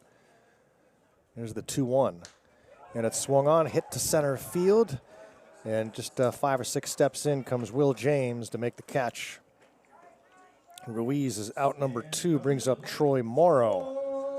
So yeah, we're headed to the Great Alaskan Salmon Bake over at Pioneer Park after the game. Looking forward to that. And Panner fans, if you're in town, bring your Panner ticket. You get 20% off your meal if you come down tonight. I know plenty of fans like to listen to the broadcast in the stands. So bring your ticket stub down to the Great Alaska Salmon Bake tonight. 2 down, Troy Morrow. 0 for 2 in the ball game. Troy, a freshman from Florida Atlantic.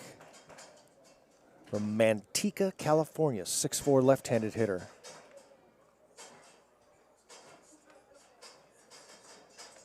Panners wore those red, white, and blues last night. Just the 2nd time ever. First time was in the Midnight Sun game back on the solstice.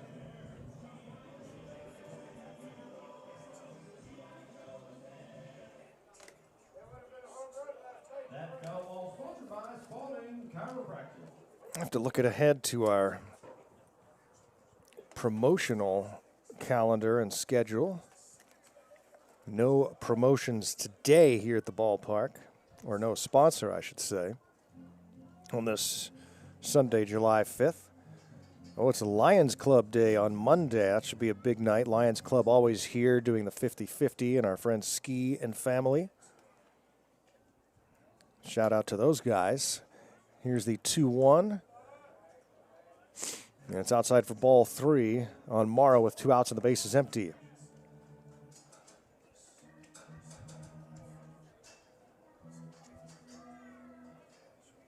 Usabelli Coal Mine on Wednesday. Ooh, they bring those coal-shaped candies.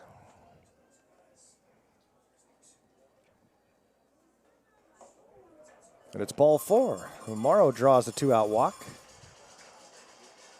This is just the 2nd walk issued by Nate Maloney in the game today, the right-hander from Palomar.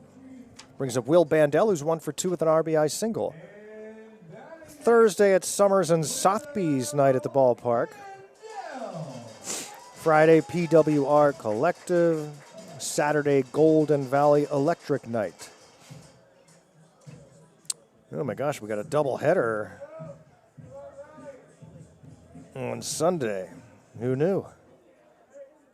The Pro-Am All-Stars, a doubleheader to close out that series. Lithia Chevy GMC Day and Golden Heart Waste in a later game. These sponsors. Another big night still will be Friday the 17th against the Bay Area Force to UAF Alumni Night. That's always a big night here at the ballpark. No hockey night this year, though. Usually we have a hockey night here. I've had in the past guests, like including NHL defenseman Colton Parayko, join me on the broadcast a few times. Pitch was down low, and Morrow takes the opportunity to take second. He gets into scoring position out of the force out, and now the bullpen will get started for the first time tonight for the San Diego Stars.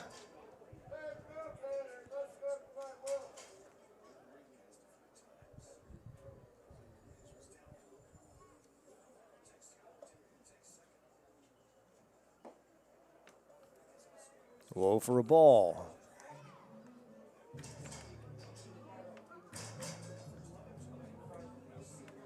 Will Bandel. Just out of high school, can you believe it? Will be a freshman at UC Irvine. And the 2-1.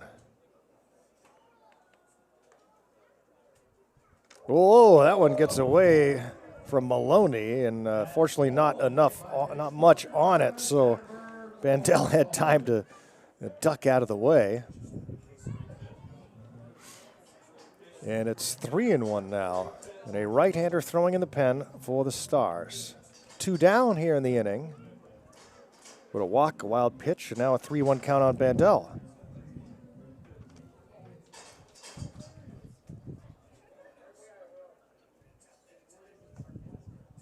Maloney checks the runner, comes home, and a pitch off the plate. It's ball 4. Back-to-back walks. And brings up J.R. Bedford, and time is called. Now they're going to eat up a little time in hopes of getting the right-hander ready in the pen. And they'll have a discussion with Nate Maloney, the Palomar right-hander, who's had a good start tonight, but still in a 3-0 deficit to these Goldpanners. So yeah, tomorrow the last game between these two. And then Tuesday is an off day. I'll be making another long drive south and back in the same day. And then we'll get ready for baseball on Wednesday against the Pro-Am All-Stars from Southern California. It's our second to last home series.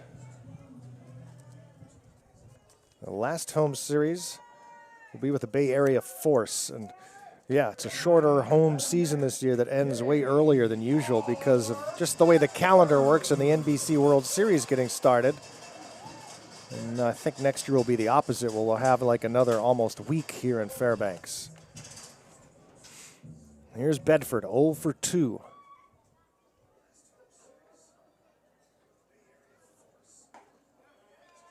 Takes a strike. 2 on now after back-to-back walks, after the first 2 outs were recorded.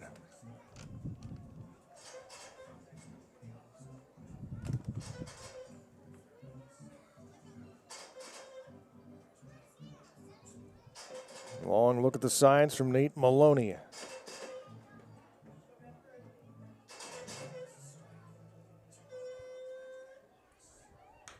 And it's chopped foul left side right to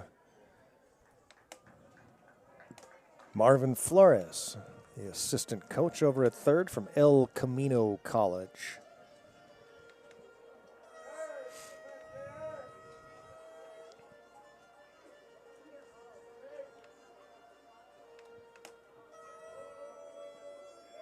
Bedford awaits the 0-2 pitch from Maloney.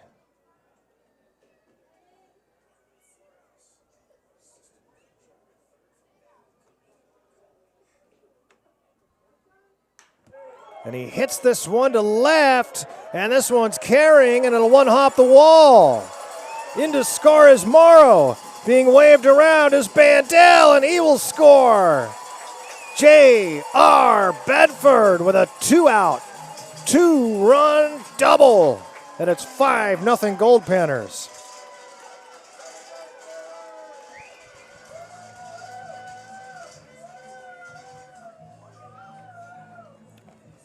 Gavin Gamino was playing very shallow in left, had no chance to get to that baseball from Bedford.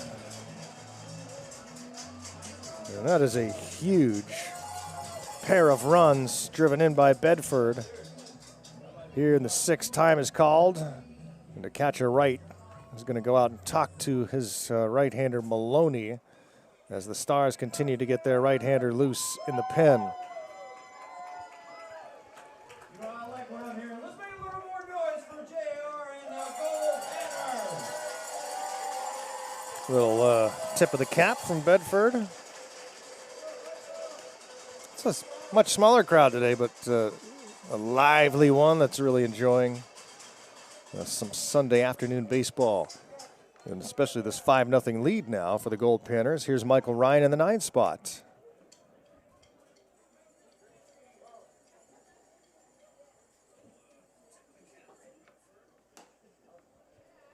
Man, it's down and away for a ball. Michael Ryan 0 for 1 was hit by a pitch and also stole a base.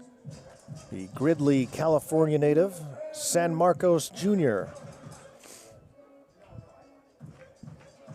One of the few really on this roster that's not a D1 guy yet. Swing and a miss. And it's 1-1.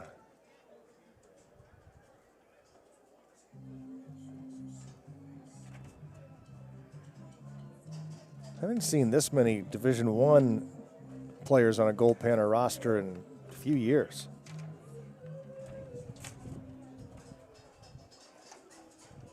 The 1-1. Strike called, it's 1-2. Bedford at second, Ryan at the plate. Lucas Bonham is on deck.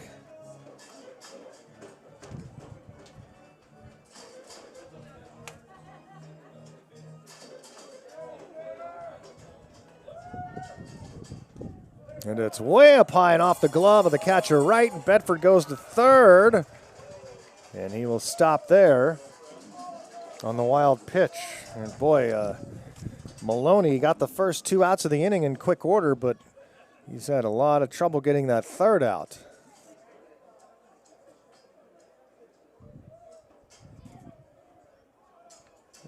Bedford standing off third trying to draw a throw from Maloney, who just looks at him.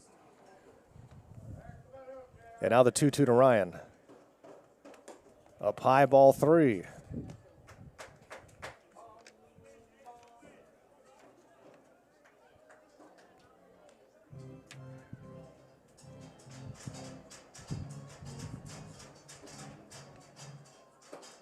Payoff pitch. Swung on and popped up right side. Foul territory. First baseman Jones gets there to make the catch to take care of Ryan and the Panners, but not before they drive in 2 on the 2-out, 2-run double from J.R. Bedford. It's 5-0 Goldpanners through 6.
Growden Memorial Park, Goldpanners baseball. Panners with a 5-0 lead now as we enter the final third of this afternoon's ball game. So glad you can spend part of your Sunday with us. Hope your July 4th holiday was magnificent. It certainly was here. Huge crowd watching a fantastic Goldpanner comeback last night. If you missed that and had to go to bed, well, you can always go back onto the old YouTube after this game and catch the end of it. And also, you can catch the interview with Greg Harris yesterday. That was a fun chat with Greg, a longtime big leaguer and former Goldpanner, who has a specialized glove so that he can pitch with either hand. Now, Greg's somewhere in the house tonight. Saw him before the game, but haven't seen him in the press box today. Here's the 2-1 count. Shannon Fee to Phil Jones, then Gavin Gamino and Jason Wright. Pardon me, 2, 3, and 4 spots in the Stars batting order. Shannon Fee has been sensational tonight. Through 6 innings, no runs on just 2 base hits. He has faced 1 more than the minimum.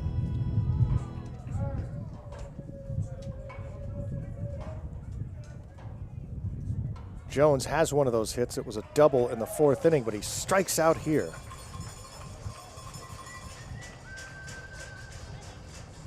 Seven strikeouts for Fee.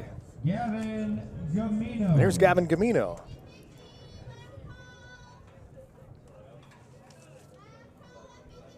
Gamino 0 for 2, grounded out to short, flew out to center. Last call on 50. Still very windy, spiraling winds here at Growden. But the sun is out, feels good. We wrap up the series tomorrow night and bid farewell to the Stars. They're a good team. It's been a fun series. Very competitive. Ground ball to third. Throw across in time from Sparks. 6 straight retired for Fee, who's been very efficient tonight. What an effort from the right-hander from Hawaii. Just a freshman, 6'4", 215. There were a few Goldpanners on Hawaii's roster this year, including Evan Rolbecki, who has now transferred out. Tate Shamau, who played for the Goldpanners a few years ago, had a great season for Hawaii. And, of course, Coach Dave Nakama was there as well. There's a lot of Goldpanner flavor in Hawaii. This one has popped up left side, foul out of play.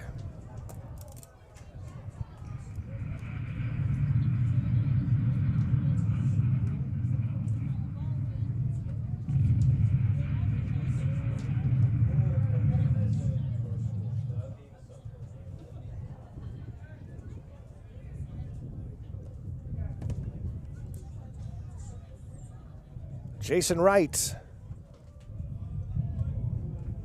takes just a bit low, and it's 2-1. Jason Wright. Will James would follow if Wright can reach. There are 2 outs, and the bases are empty here in the top of the 7th inning. And it's in for a strike, 2-2.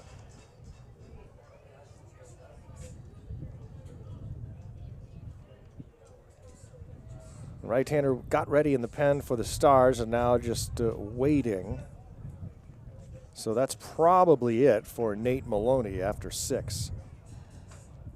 Late swing to foul it off and stay alive by Jason Wright from Montana State Billings, San Diego native.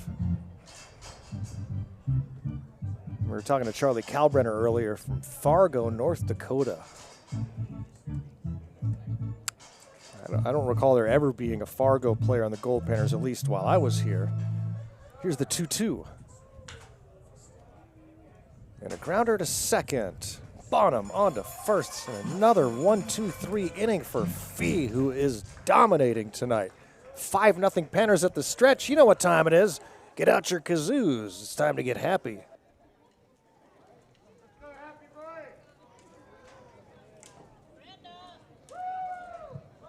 And it is time to get out of your seats and onto your feet. Grab your kazoos. It's time for Happy Boy.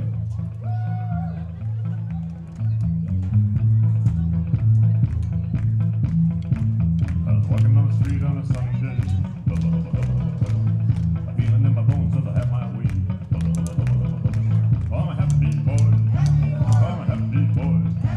Oh, ain't it good when things are going your way? Hey, hey, my little dog Spot got hit by a car. Put his guts in a box and put him in a drawer. Oh, I'm a happy boy. Oh, I'm a happy boy. Oh, ain't it good when things are going your way? Hey, hey.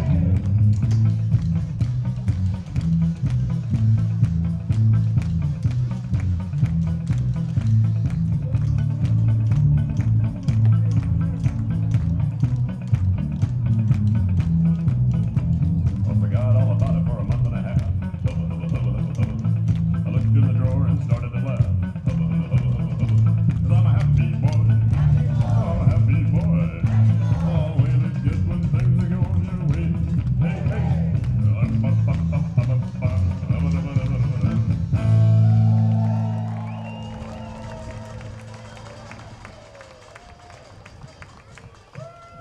We do love our Happy Boy. Let's give it up for our guy right there real quick.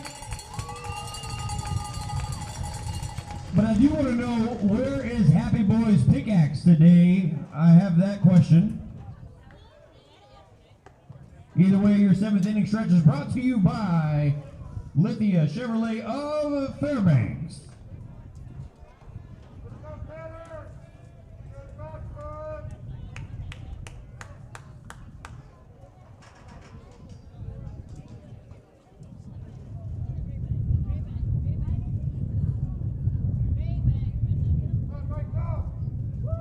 And returning to the top of the order, Lucas Bonham.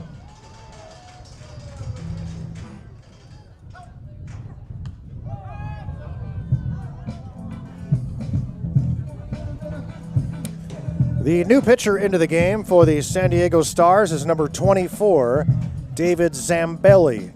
David Zambelli, a 6'1" right-hander from Pitzer College, making his second appearance of the series. David Zambelli facing top of the order for the Goldpanners here. Lucas Bonham, Ryan Ruck, and then Jake Sparks. So Nate Maloney departs after 6 innings. This ball is hit foul.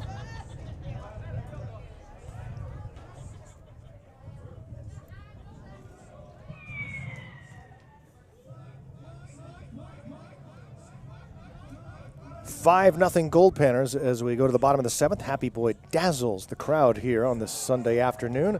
And this one is lined to center field right at Will James. And Bonham is out number 1. Coming to the plate, So 6 innings pitched for Maloney. Hey, Greg Harris.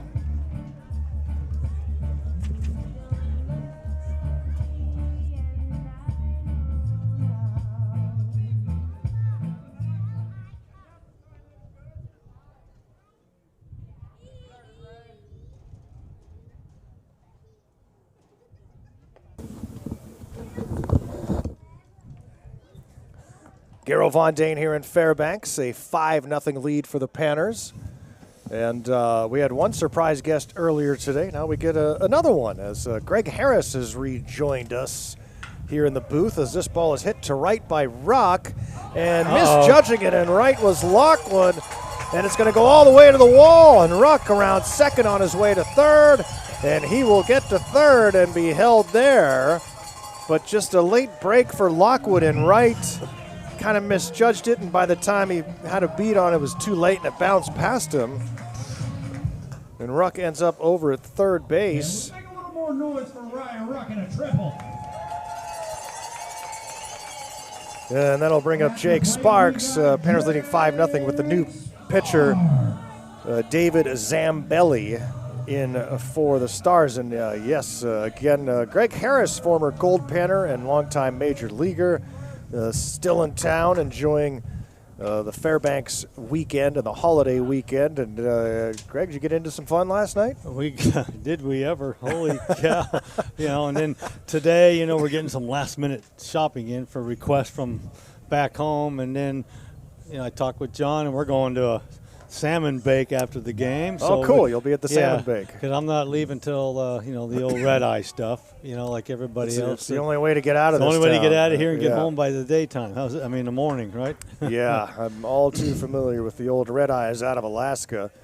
You going to get a nap in before then, or are you just going to? Oh, no, you got plenty of time to nap on the plane. Oh, you can sleep on planes? Yeah, I can. You'll crash once in a while that long. But, we head to Portland, and then I got a 2-hour layover in Portland, and then on to Ontario, California. We're back home. Be there by 9:40 in the morning. A little pop fly goes out of play off the bat of Jake Sparks. I cannot sleep on planes, so those red eyes just destroy me. Every now and again, I'll miss 5 or 10 minutes of the podcast I have on, and because I fell asleep just so briefly. But I just never get that knocked out kind of thing that happens. But that would be life-changing if I could, with as much as I travel. And Sparks draws the base on balls. And, how about the ending to that game last night? Oh, my gosh. You want to talk about baseball, you can't leave until it's over. We're sitting here in the 8th inning, they're down by 6, and it's like, okay, everybody's starting to leave. It's, they're not doing anything, and then they score 4, and then they score 2, and then unfortunately, they couldn't throw strikes in that inning. Yeah, just lost that ability. Tough luck for the starter, who was incredible last night, Van Dyke, and then 7 innings, 2 hits, no runs, and then the 8th just fell apart. Yeah, just couldn't throw strikes. I mean, you can't blame the guy. It was deep in the game. You just kind of feel for him. He had such a great start, and he ends up tagged with 4 runs. One ball, no strikes here. Runner takes off. Sparks will get to second without a throw. And DeRozier stands in with a ball and a strike here against Zambelli. Keep wanting to call him Zamboni, but it's Zambelli. It was second and third. Did you ever play hockey growing up?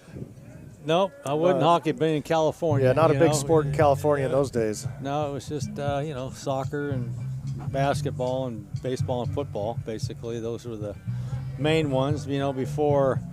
And then flag football came back. They kind of eliminated the Pop Warner with the young kids, which is great. And then the biggest thing that happened in the high schools was lacrosse. Yeah, but that finally, massively growing when that sport. came in, and that opened up the door for a lot of the kids that didn't get a chance to play baseball or, the other sports. So that was one that, the field hockey was very popular for the girls. So it was, and track was always big. But yeah, that lacrosse really took off. I know back in my hometown, a lot of the football coaches encourage their players to play lacrosse in the spring. This one is hit to left. DeRozier's going to drive in 2 more Goldpanner runs.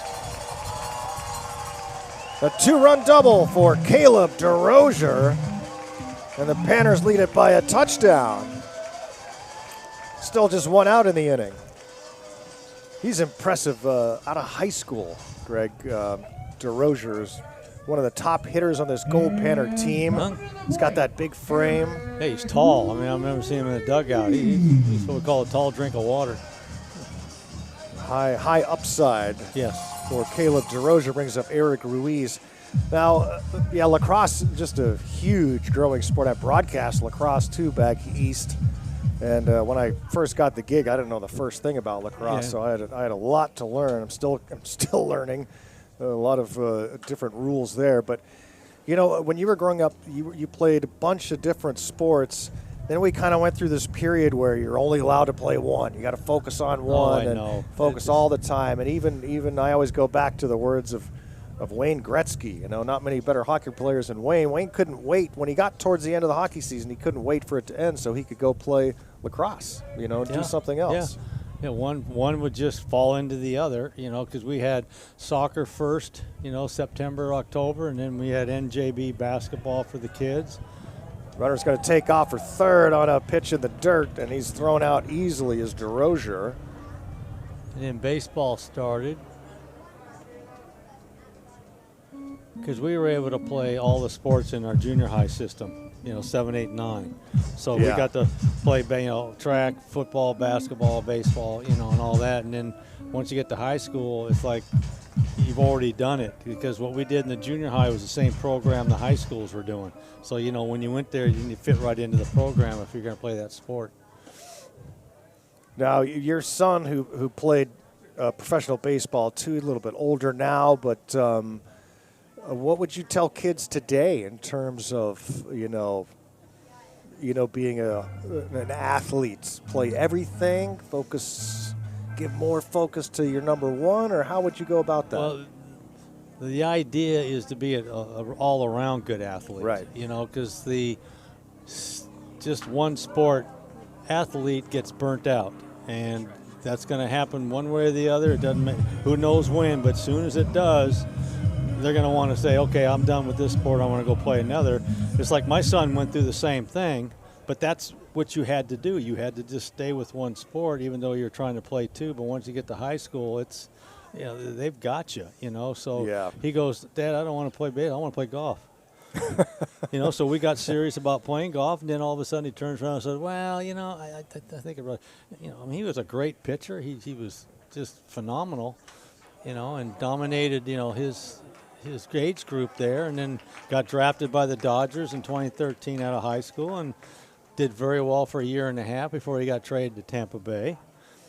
And he spent 2 years, 2.5 there before he tore his labrum in Double-A. So, that's just stuff that's going to happen, and he never really came back the same way. That's a little tough when you put anchors in the front of your shoulder. You're thinking that that's going to hold it, and then, he played independent league for 1 year, did okay, and he just didn't care. If he wasn't the same before, he just didn't want to push it, and go through all that again. So, but he's doing great. He has a great family. He's got a 3-year-old boy and a 6-7-month-old baby girl, and he's in a happy place. He's working with kids, and he's a pitching coach for their facility there, and where he lives in Owens Crossings, Alabama, just south of Huntsville. Wow. Okay. Yep.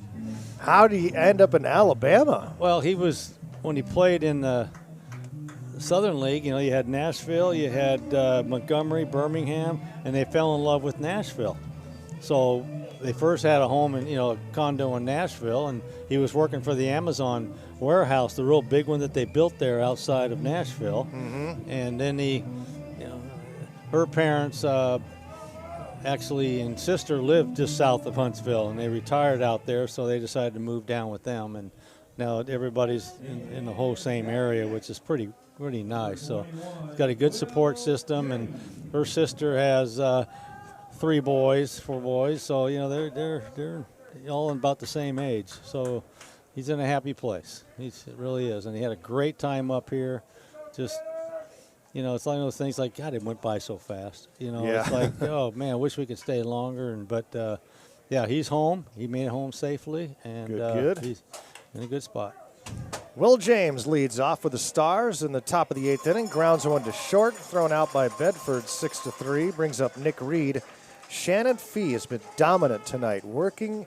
He's the first Goldpanner pitcher this summer to work into the 8th inning. He has allowed no runs on just 2 base hits, and Greg, he's faced just 1 more than the minimum so far. Well, like I say, when you come out throwing strikes early, a lot of good things happen, and this is usually what happens. They just strike one, and here we go. Fee has been just excellent tonight. Greg Harris joining me, Goldpanner in 75 and 76, and then a 15-year major league career. We talked about some of your numbers yesterday, throwing over 144 innings in 76 here with the Goldpanners, which is that's still miraculous. I just had no idea. I didn't know it was that many innings. That's quite a bit, but that's how we were back there. We were all throwing machines and, just rack up the innings. While after we talked yesterday, I got an email. I got a few emails from the old GM, Don Dennis. Oh, good old friend. Don, yeah. And he was all excited to hear you on the broadcast, and he wanted to chime in with some other really remarkable pitching stats in Goldpanner history that I want to go over with you, too, to get your thoughts. Okay. This one is popped out of play by Nick Reed. We're going to go in chronological order here. So 1963, Dave Dowling out of Washington State went 11-3 through 116 innings with an ERA of 0.85. Whoa. And 217 strikeouts. It's pretty good. I think that's pretty good. Yeah. Tom House, 1966, out of Southern Cal, 15-2, 137 and a third innings pitched, and 177 Ks.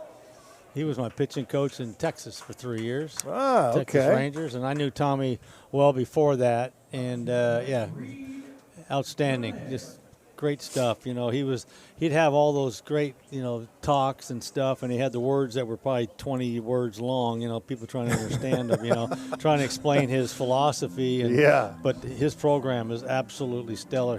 In fact, when Texas, we were working on half the pyramid, and now he's finished that pyramid when he went to SC. So it's a beautiful program for the kids. Nick Reed gets the third hit of the day for the Stars. He's on first with a single. That brings up Reed Gunnett, the designated hitter, who's 0 for 2 so far. We're going over some old Goldpanner crazy pitching stats with former Panner pitcher Greg Harris. We moved to 1967, where Wayne Vincent out of Florida State goes 12-1, throws with 104 and 2/3 innings, an ERA of 1.54.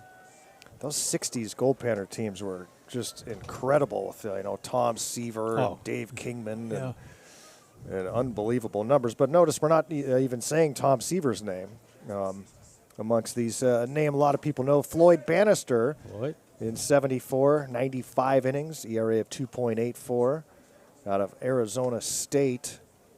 Here's the 0-2, and it's down low. And then Tim Leary. Out of UCLA, 12-3, 127 and 2/3 innings. But the Greg Harris numbers look pretty good there out of Long Beach City College, 15-3 and 1. What was the one? That's a good one. I got to ask John or Don what's one. Did we just run out of time? 'Cause I know we didn't run out of daylight. You know, so it's just. Gunnett strikes out, brings up Gavin Nielsen. Do you remember the Midnight Sun games in 75 and 76? Yeah, absolutely.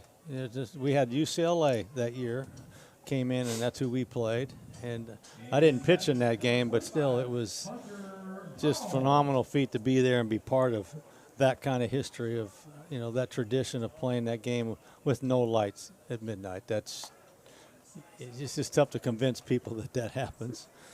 What was that rivalry like with the Glacier Pilots in those days? God, it's like the Yankees and the Red Sox. That's the only way you can describe it. It's just, you know, head-to-head, just some serious stuff. You know, it's just, you know, it's just a battle every game. And that year they won the league and we came in second.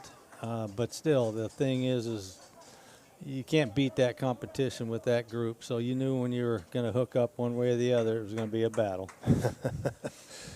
Gavin Nielsen 0 for 2 so far. There was no road in those days connecting these two towns. So charter flights for the team and the fans to go back and forth. Alaska must have been a pretty cool place in the 70s, man. I mean, a real think about different kind of how place. Small Fairbanks was with all the Oiler guys coming in and making the pipeline. That was the booming thing that was going on there. So, you know, junior college guy coming in with Division I, and all of a sudden now you got men in here, oil guys in here coming to the game and building the pipeline. I felt so small. It's like, what am I doing up here in this stuff? You know, it just in downtown was mostly bars and little restaurants, you know, because that was booming at the time. And I think the prostitution was still legal downtown too. You know, like I say, I was one that just stayed out of all that trouble. It's just, I'm going to go back home. I'm just going to hang out, okay? I'm not going to go bouncing around. Plus, I was only 20, you know, so I wasn't even 21 yet. Gavin Nielsen with a 2-ball, 2-strike count. 2 outs, a runner at first, and Fee gets a liner right over his head, and fielding it is Bonham, who steps on the bag for out number 3. And that's it for the Stars here in the 8th. We're going to the bottom of the 8th at 7-0 Goldpanners. More with Greg Harris when we come back.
for your Alaska Goldpanners, James Delamico.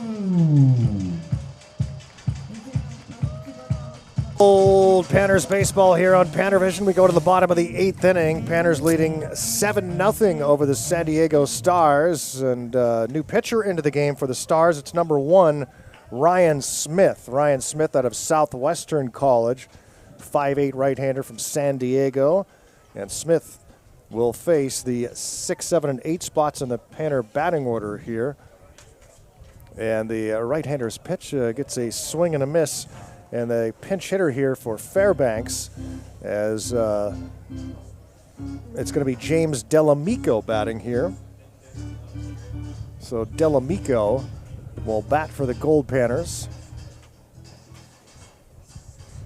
To lead off the bottom of the 8th, Greg Harris joining me here in the press box, showing me a picture earlier today from going down to Soapy Smith's restaurant downtown Fairbanks and running into one of the groundskeepers from the mid-'70s. Yep, that was quite the surprise, you know. And his dad used to be the mayor here too back in those days, you know, first early days. And Grandpa was a Klondiker, so I mean, it's got such great memorabilia on the walls. It's pretty phenomenal little restaurant on 2nd Street. What a wild time! I mean, I would just love to go back and see what Fairbanks was like during, that was kind of almost like the 4th boom in Fairbanks, because you had 2 gold rushes in the early part of the century. Then you had kind of the military boom around World War II, and then with the pipeline. Yeah. Which was the big one when everybody was coming up here looking for work. Yep. And getting it, and man, talk about the wild, wild west. Well, especially when the town's this small, and all of a sudden you got more people than you can store them, you know. So it was just wall-to-wall folks, 24/7. Oh, that one hits Delamico on a 3-2 pitch, so he will take his base. Delamico out of Pepperdine in a pinch-hitting role, and that. And Goldpanners will have the leadoff runner aboard. Brings up Will Bandel in the bottom of the 8th inning, and the Panners leading 7-0. Shannon Fee has been excellent tonight. Be curious to see if Shannon comes out in the 9th. I don't remember the last time a Goldpanner has pitched a 9-inning complete game, and we'll see what happens there. They Pitch got runner somebody coming in. warming up in the bullpen down there. Yeah, somebody's throwing, so they're always going to be militant nowadays about pitch counts, no matter what the situation is. Yep, unfortunately.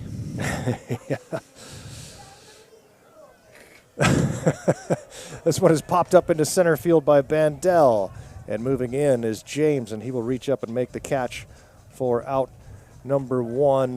Do you watch much Major League Baseball these days, Greg? No, I don't. I'm just shocked about how they're going about playing it now, how they've changed a lot of stuff. They're just taking the, you know, way baseball used to be played out of the hands of the umpires. You know, there's too much control of calling timeout, checking plays. You know, and the pitch count became very, very big in that thing. Bedford pops one up behind home plate, but it lands safely out of reach. Yeah, it's a much different game. Oh, you know, then the strike zone now has been raised up. Now it's up by the armpits, and everybody's trying to throw hard, you know, chest high. You know, trying to get these guys to swing and miss with power, and then they can now challenge the strike zone. The pitcher can only allow to go 2 times to first, and then he can't go anymore. I mean, why not throw over there 5, 6, 7, 8 times? I used to do it to Ricky Henderson just to get him dirty and let him stand up and do it again. You know, and there was a reason for that. You know, and the other thing we used to do is, if that was a pitcher over there, we'd throw over there anyway. You know, to wear him out. You know what I'm saying? Because we hit for ourselves back then. So there was a lot of strategies that we're doing, but they're taking it away. No more hook sliding around second base. You got to go dead into it now. You know, no more, you know, running over the catcher if he ever gets in the way. Bedford grounds one to second. 4-6-3 double play, and that ends the bottom of the 8th. And oh man, we're going to the 9th. It's a 7-0 Goldpanner lead. Back in a minute.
Goldpanners baseball here on PannerVision. We've reached the 9th inning. That's all for Shannon Fee. He pitches 8 incredible innings for the Goldpanners.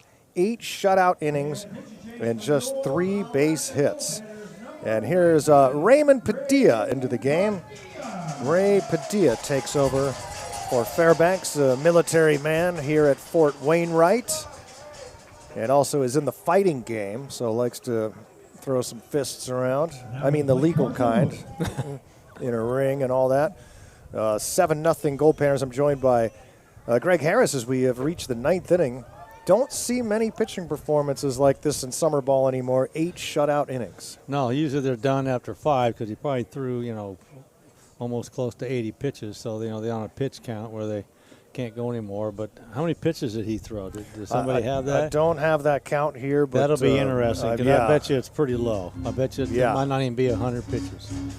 No shot. It's got to be somewhere around 80. Yeah, and that's impressive, and that's the old school way of playing it. You just throw a lot of strikes, put the ball in play, and minimal strikeouts. Carson Lewis in the top of the order. Lockwood and Jones. Panners leading 7-0 here in the 9th. Greg Harris joining me. We talked a lot about your career yesterday and all your accomplishments. Any regrets from your baseball career? No, like I say, the regret would have been if I couldn't throw left-handed. So, that was what I waited 9 years to do, one way or the other, is the way I put it. And, the big deal and bat goes bat flying. went farther than the ball. A la Winfield. He was known for throwing that bat like that, one-handed. Lewis strikes out, brings up Carter Lockwood. Yeah, so right now I'm in the middle of writing a book. It's called Ambidextrously Speaking. Yes. And we're, almost completed. We're trying to find some literary agents and somebody to pick it up and carry it to the next level.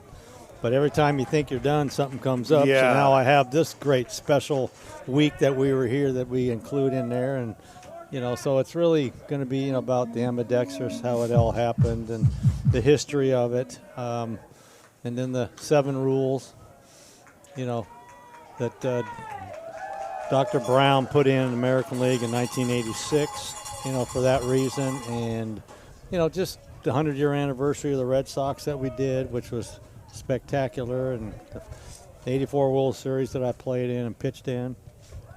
So it's, it's like a autobiography sort of, or history, facts, just overall, just everything for the sports fan to understand where all this was coming from and how it's, pretty interesting. So I figure that, there should be a pretty good interest. When Padilla hits Lockwood. And a man aboard here with one out in the ninth inning brings up Phil Jones. Greg, I took a quick peek for you on Twitter yesterday. I couldn't find you on there, but where can people follow you and follow along with this book journey you're making, and so they're on the ready for when that book comes out and just see what you're up to? Well, right now it's not like it's out there anywhere at this point. I'm still trying to get to a point where we can. I think once we find a literary agent to be able to fine-tune it and do whatever, I think that's where the notoriety will start coming out. But I've just been letting people know that it's in the making, and Do you have a website or anything like that, or any kind of? Well, I have an email and stuff, and I think I'm on Facebook, but I just don't get in it that much, and it's not like we're really promoting anything yet. I want to make sure we have it all put in the right thing, and then we can start promoting it. But it's okay to start giving people a hint, what's going on, and especially the folks up here, because they're going to be part of it. So that's pretty good cool. stuff. I need to mention it yesterday. I need to get a copy of Winfield's book too, because apparently he has a lot of his Fairbanks time in there, and including his most recent visit to Fairbanks and things like that. Supposedly he had a camera guy with him, so he was working on a documentary too. So I'm not sure when that's going to come out. You probably faced Winfield a few times, right? I sure did. Boy, did I have fun with him. Oh, God, but he's hilarious. Just, you got a big 6'6" guy standing as far away from home plate as you could see it.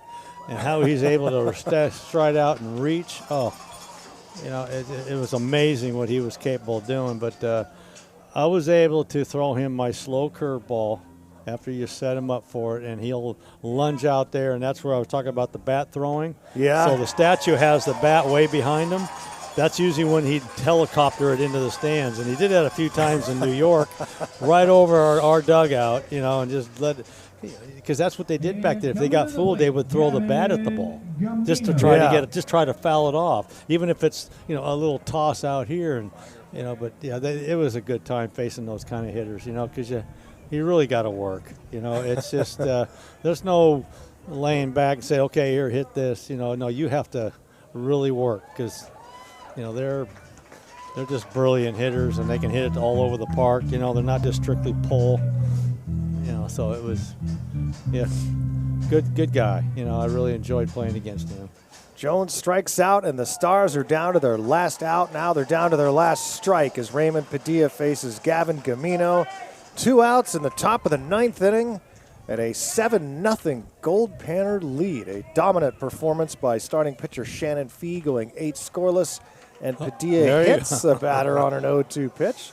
And so a couple of hit batsmen in the inning have runners at first and second as Padilla tries to shut the door here in the ninth, bringing up Jason Wright. And again, Greg Harris here in the press box with me as this game kind of comes to a close here. So when are you leaving? I leave tonight, red eye, 12:39 in the morning, and get in at 9:40 California time.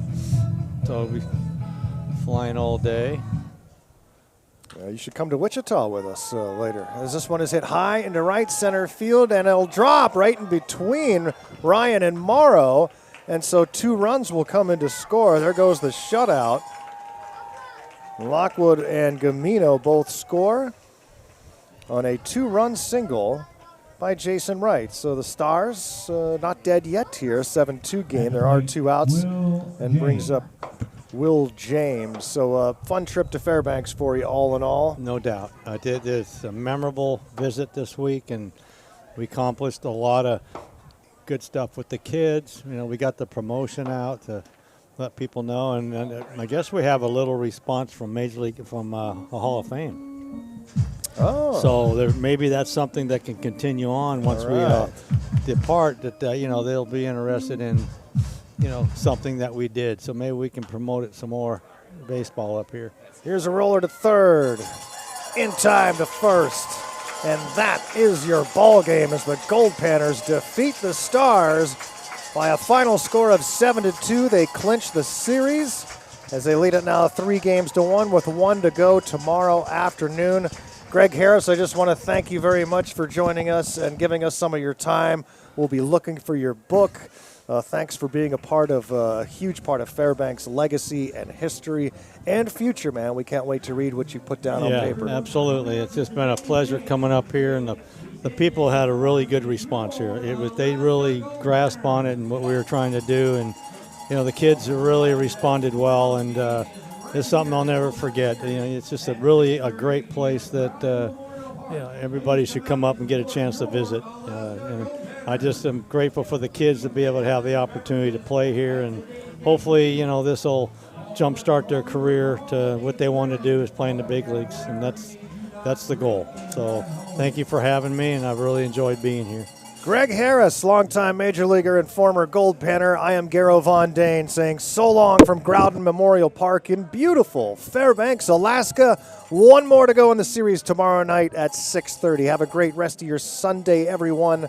Garrow Von Dane saying goodbye from Growden. The final score, the Goldpanners 7 and the Stars 2. Good day, everyone.